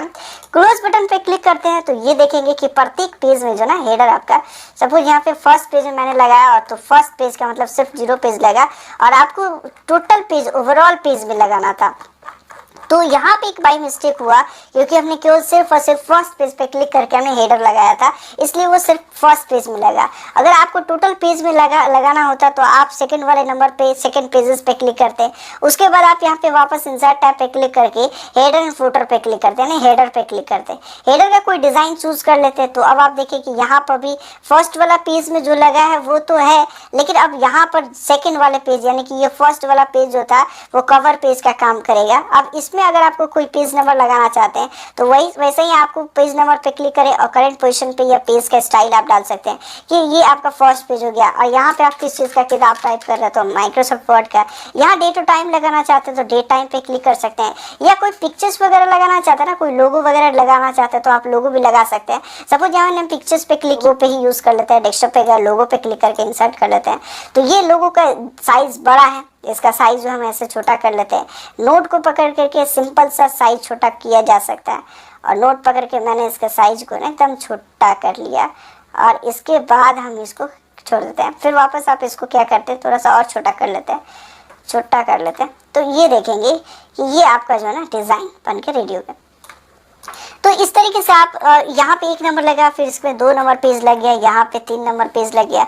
तो कभी भी हेडर लगाना हो तो आप फर्स्ट पेज पर क्लिक करके हेडर लगाएंगे तो सिर्फ और सिर्फ फर्स्ट पेज में लगेगा और जैसे आप सेकेंड पेज पर क्लिक करके लगाते हैं तो वो ओवरऑल पेज में लग जाता है इंक्लूडिंग फर्स्ट पेज को के साथ रखते हुए। अब ये तो हो गया हेडर सेक्शन। अब जंप करना मुझे फुटर सेक्शन में। या फुटर सेक्शन में जाने के लिए इंसर्ट टैब पर क्लिक करके आप फुटर पे भी क्लिक करके जंप कर सकते हैं। लेकिन अगर आपका कर्सर हेडर में है तो डिजाइन टैब के अंदर भी आपको ऑप्शन मिलता है कि फुटर बटन में जाना, फुटर सेक्शन में। सो यहाँ से भी आप फुटर पे जा सकते हैं, फुटर पे क्लिक करें और फुटर का डिजाइन ले सकते हैं। सपोज यहाँ इसमें भी आपको 3 कॉलम अटैच करना है तो आप 3 कॉलम इंसर्ट कर सकते हैं। इस पर क्लिक करें तो कर्सर यहाँ पे आ जाएगा और यहाँ पे आपको लिखना है, सपोज यहाँ पे डालना चाहते हैं PTO प्लीज टर्न ओवर, और यहाँ कुछ एलिमेंट डालना चाहते हैं ये किसके अकॉर्डिंग ये बुक्स जनरेट हुआ तो यहाँ पे आप डाल सकते हैं। सपोज मैंने यहाँ पे डाल दिया आदर्श पब्लिकेशन। और इसके बाद अब यहाँ डालना चाहते हैं, कोई लोगो वगैरह डिजाइन करना चाहते हैं तो लोगो डिजाइन कर सकते हैं, या यहाँ कुछ भी नहीं लिखना चाहते हैं तो कुछ भी नहीं लिख सकते, पेज नंबर ही डाल देते हैं ना, डेट टाइम डाल सकते हैं। सो मैंने यहाँ पे टाइम डाल देता है, ओके बटन पे क्लिक करते हैं, यहाँ टाइम हो गया। तो इस तरीके से आप कोई भी पार्ट को जो है ना हेडर और फुटर सेक्शन में इंसर्ट कर सकते हैं। जब आप प्रिंट आउट करेंगे तो ये डार्क सेक्शन में डार्क में आएगा। तो इस तरीके से आप हेडर फुटर तो लगा लिए। पेज नंबर लगाना चाहें तो वही पोजीशन होता है, पेज नंबर पे क्लिक करें, टॉप अप पेज में लगाना चाहते हैं तो ऐसे पेजेस में लगा सकते हैं, बॉटम अप पेज बॉटम में लगाना चाहते हैं लगा सकते हैं, और करेंट पोजीशन पे अगर पेज नंबर लगाना चाहते हैं, जैसे मेरा कर्सर यहाँ पे है चार्ट्स के बगल में, यहाँ मुझे पेज नंबर करंट पोजीशन पे चाहिए तो अब यहाँ पे करेंगे क्या, पेज नंबर पे क्लिक करेंगे, करंट पोजीशन में ये स्टाइल है, किसी के स्टाइल पर क्लिक करके अब वो पेज नंबर हम डायरेक्ट यहाँ पे इंसर्ट कर सकते हैं। आफ्टर ऑल इसके बाद होता है क्विक पार्ट। अगर कोई आप लॉजिकली कोई डॉक्यूमेंट तैयार कर रहे हैं और आपको ऐसा चाहिए कि हम यहाँ पे डायरेक्टली जैसे हमने यहाँ पे लिखा डेट, और डेट के बगल में मुझे ऐसा है कि यहाँ पर मुझे डेट ही डालना है, तो डेट का एक पार्ट यहाँ पे जोड़ना चाहते हैं कि कोई भी यहाँ पे डेट का पार्ट जोड़ ले, तो यहाँ पे कर्सर रखने के बाद आफ्टर ऑल यहाँ डेट का ऑप्शन आएगा, देख सकते हैं क्विक पार्ट ऑप्शन होगा। इंसर्ट टैब में क्विक पार्ट पर क्लिक करें और क्विक पार्ट पर क्लिक करने के बाद यहाँ फील्ड अटैच करना है, तो फील्ड अटैच पे क्लिक करेंगे, इंसर्ट फील्ड पे क्लिक करेंगे और फील्ड में क्या अटैच करना चाहते हैं तो डेट, सो डेट पर क्लिक करें और ओके बटन पे क्लिक करेंगे तो यहाँ डेट का पार्ट आ जाएगा। इसको बार बार आप इसको चाहे तो अपडेट कर सकते हैं या इसे टेम्पलेट्स के रूप में यूज कर सकते हैं। और भी ऑप्शंस होते हैं, जैसे तो आपको पता होगा कि एक बॉक्स ड्रॉ करना और उसके अंदर कोई टेक्स्ट लिखना। जैसे मैं टेक्स्ट बॉक्स पे क्लिक करेंगे तो इसमें आपको कुछ डिजाइन पहले से बना हुआ दिखाई देगा। इसमें से किसी एक डिजाइन पे क्लिक करके आप उसको इंसर्ट कर सकते हैं, या सिंपल सा लॉजिक होता है कि ड्रॉ टेक्स्ट बॉक्स, अपने इच्छा अनुसार ड्रॉइंग करना चाहते हैं सो ड्रॉ टेक्स्ट बॉक्स पे क्लिक करें और इसको ड्रॉ करना चाहते हो तो ऐसे ड्रॉ कर सकते हैं। अब ड्रॉ करने के बाद इसमें लिखना चाहते हैं insert your passport size your photo, insert your passport size photo, photograph. अब इसको कंट्रोल, इसे सेंट्रलाइजमेंट, इसको कंट्रोल होम से ऊपर यहाँ पे कर्सर रखते हैं और इंटर प्रेस कर लेते हैं और इस तरीके से आपने डिजाइन किया। अब इसके चारों तरफ आपको टेक्स्ट नहीं चाहिए, यानी स्क्वायर में रखना चाहते हैं तो आप इस बॉक्स पे क्लिक करिए और फॉर्मेट टैब पे क्लिक करके इसको रैप टेक्स्ट में जाके और इसे हम क्या कर सकते हैं, स्क्वायर कर ले, टाइट कर ले। तो इस तरीके से आपका जो ना ये एक बॉक्स आ गया जिसमें आप कोई टेक्स्ट को फिल कर सकते हैं। तो इतना चीजें तो आप इंसर्ट टैब पर सेव पर क्लिक करके कोई बॉक्स को ड्रैग करके और इसके अंदर भी आप लिख सकते थे। राइट क्लिक करिए, ऐड टेक्स्ट पे क्लिक करिए और इसमें भी आप कुछ लिख सकते थे, इसका कलर वगैरह आप बदल सकते थे। तो ये इसके साथ साथ एक स्पेशल रहता है कि नहीं मुझे केवल बॉक्स बनाना है और बॉक्स का डिजाइन वगैरह करना है तो आप उस पर क्लिक करके बॉक्स का डिजाइन भी कर सकते हैं। सपोज दैट मान लीजिए कि आप शेप का आउटलाइन लेना चाहते हैं तो आउटलाइन का कलर, आउटलाइन की मोटाई वगैरह बढ़ाना घटाना चाहते हैं तो आप ऐसे बढ़ा घटा भी सकते हैं। तो ये अलग मैटर है कि आप उसका जो है किस टाइप से आप डिजाइन करना चाहते हैं। डिजाइन के सारे टूल इसमें दिए हुए हैं। इंसर्ट टैब पे क्लिक करने के बाद इसके बाद आता है वर्ड आर्ट। वर्ड आर्ट आपने थोड़ी देर पहले क्लासेस में समझा था। इसके अंदर यानी कि टेक्स्ट ग्रुप के अंदर वर्ड आर्ट ऑप्शन होता है। वर्ड आर्ट में से किसी एक डिजाइन पर क्लिक करें और उस टाइप का कोई डिजाइन वगैरह बना सकते हैं। और इसी तरीके से इसके बाद होता है अगले ऑप्शन में ड्रॉप कैप। ये इंपॉर्टेंट होता है। ड्रॉप कैप फीचर्स क्या होता है कि किसी पैराग्राफ के फर्स्ट लेटर को बड़ा करने के लिए इसका यूज करते हैं और वो एक से अधिक लाइनों तक बड़ा किया जा सकता है। जैसे मैंने यहाँ पे कर्सर रखा है इस पैराग्राफ के अंदर, इस पैराग्राफ में वी लेटर को हम एक से अधिक लाइन तक बड़ा करना चाहते हैं। जैसे कि कोई न्यूज़पेपर वगैरह होता है और न्यूज़पेपर में फर्स्ट लाइन जो है ना बड़ा होता है, फर्स्ट लेटर बड़ा होता है, तो उसके लिए हमें ड्रॉप कैप का यूज करना होता है। ड्रॉप कैप पे क्लिक करते हैं और ड्रॉप एट पे क्लिक करेंगे। जैसे ड्रॉप एट पे क्लिक करेंगे तो ये फर्स्ट लेटर यानी वी जो वर्ड है, वी लेटर जो है वो इस पैराग्राफ के अंदर 3 लाइन तक बड़ा होगा। तो ड्रॉप इट पे क्लिक करने के बाद अगर इसको हम इन मार्जिन करते हैं तो ये वी लेटर मार्जिन के अंदर चला जाता है और वो 3 लाइन तक बड़ा करता है। अगर वही हम ड्रॉप कैप ऑप्शन पे क्लिक करें और इसमें ड्रॉप इट पे क्लिक करते हैं तो यहाँ आपको कोई फीचर्स कुछ दिखने को मिलेगा कि लाइन टू ड्रॉप यानी जो फर्स्ट लेटर है वो कितने लाइन तक ड्रॉप करे, कितने लाइन तक बड़ा हो और ड्रॉपेड हो। तो आप मैक्सिमम जो है ना 10 लाइन तक आप इसको ड्रॉप इट कर सकते हैं। 3 लाइन तक है, आप इसको चाहें तो ऐसे बढ़ा करके 10 लाइन तक आप इसको ड्रॉप इट कर सकते हैं। और डिफॉल्ट 3 लाइन तक होता है और मिनिमम तो 1 ही लाइन होता है।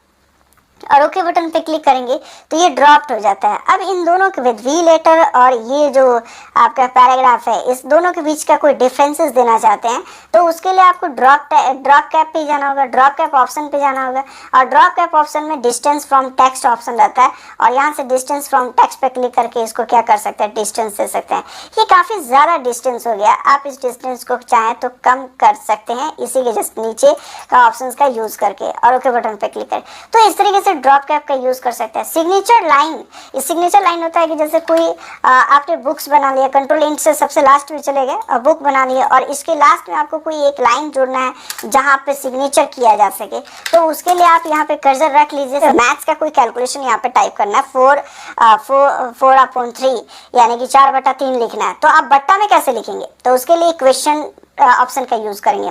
इक्वेशन पर जैसे ही क्लिक करेंगे, इक्वेशन पर क्लिक करने के बाद यहाँ आपको एक बॉक्स मिल जाता है और डिजाइन टैब आ जाता है। इक्वेशन टूल का डिजाइन टैब के अंदर अगर कोई फ्रैक्शन लगाना हो यानी अंश बटा हर में लिखना हो तो आप फ्रैक्शन पर क्लिक करें और फ्रैक्शन पर क्लिक करने के बाद यहाँ आपको फ्रैक्शन के अलग अलग डिजाइन आते हैं और उस पर क्लिक करके फिर इसमें अगर इसके बाद प्लस लगाना तो प्लस लगाइए, फिर फ्रैक्शन देना तो फ्रैक्शन दीजिए, फिर प्लस लगाना प्लस दीजिए। अगर आपको रूट अंडर देना है तो स्क्रिप्ट का यूज यहाँ पे रूट अंडर का यूज करना हो तो आप रूट अंडर का भी यूज कर सकते हैं। जैसे रेडिकल है और रेडिकल में आप यहाँ पे यूज कर सकते हैं रूट अंडर, फिर वापस यहाँ पे प्लस दीजिए। अगर आपको ऐसे क्यूब या स्क्वायर के रूप में डालना हो तो आप ये डाल सकते हैं। तो अब ये तो बॉक्स बटा बॉक्स, बॉक्स बटा बॉक्स और रूट अंडर के अंदर बॉक्स, बॉक्स का स्क्वायर, बॉक्स के पावर बॉक्स। अब बॉक्सेस की जगह पे क्या है ना, आप कोई अंक को फिल कर सकते हैं जैसे 45 अपॉन यहाँ पे 75।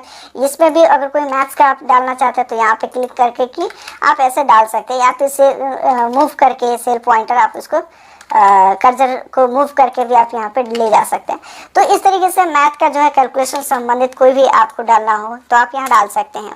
आफ्टर दैट इंसर्ट टैब पे क्लिक करते हैं, सिंबल पे क्लिक करके जैसे इक्वेशन पे क्लिक करते हैं तो इसमें इंटीग्रेशन, डिफरेंशिएशन या पाई, ये मैथ के जितने भी आपको सिंबल यूज होता है ना वो सारे सिंबल आप यहाँ पे इंसर्ट कर सकते हैं। आफ्टर दैट इसके बाद करना क्या होता है, इंसर्ट टैब पे क्लिक करके सिंबल का यूज करते हैं।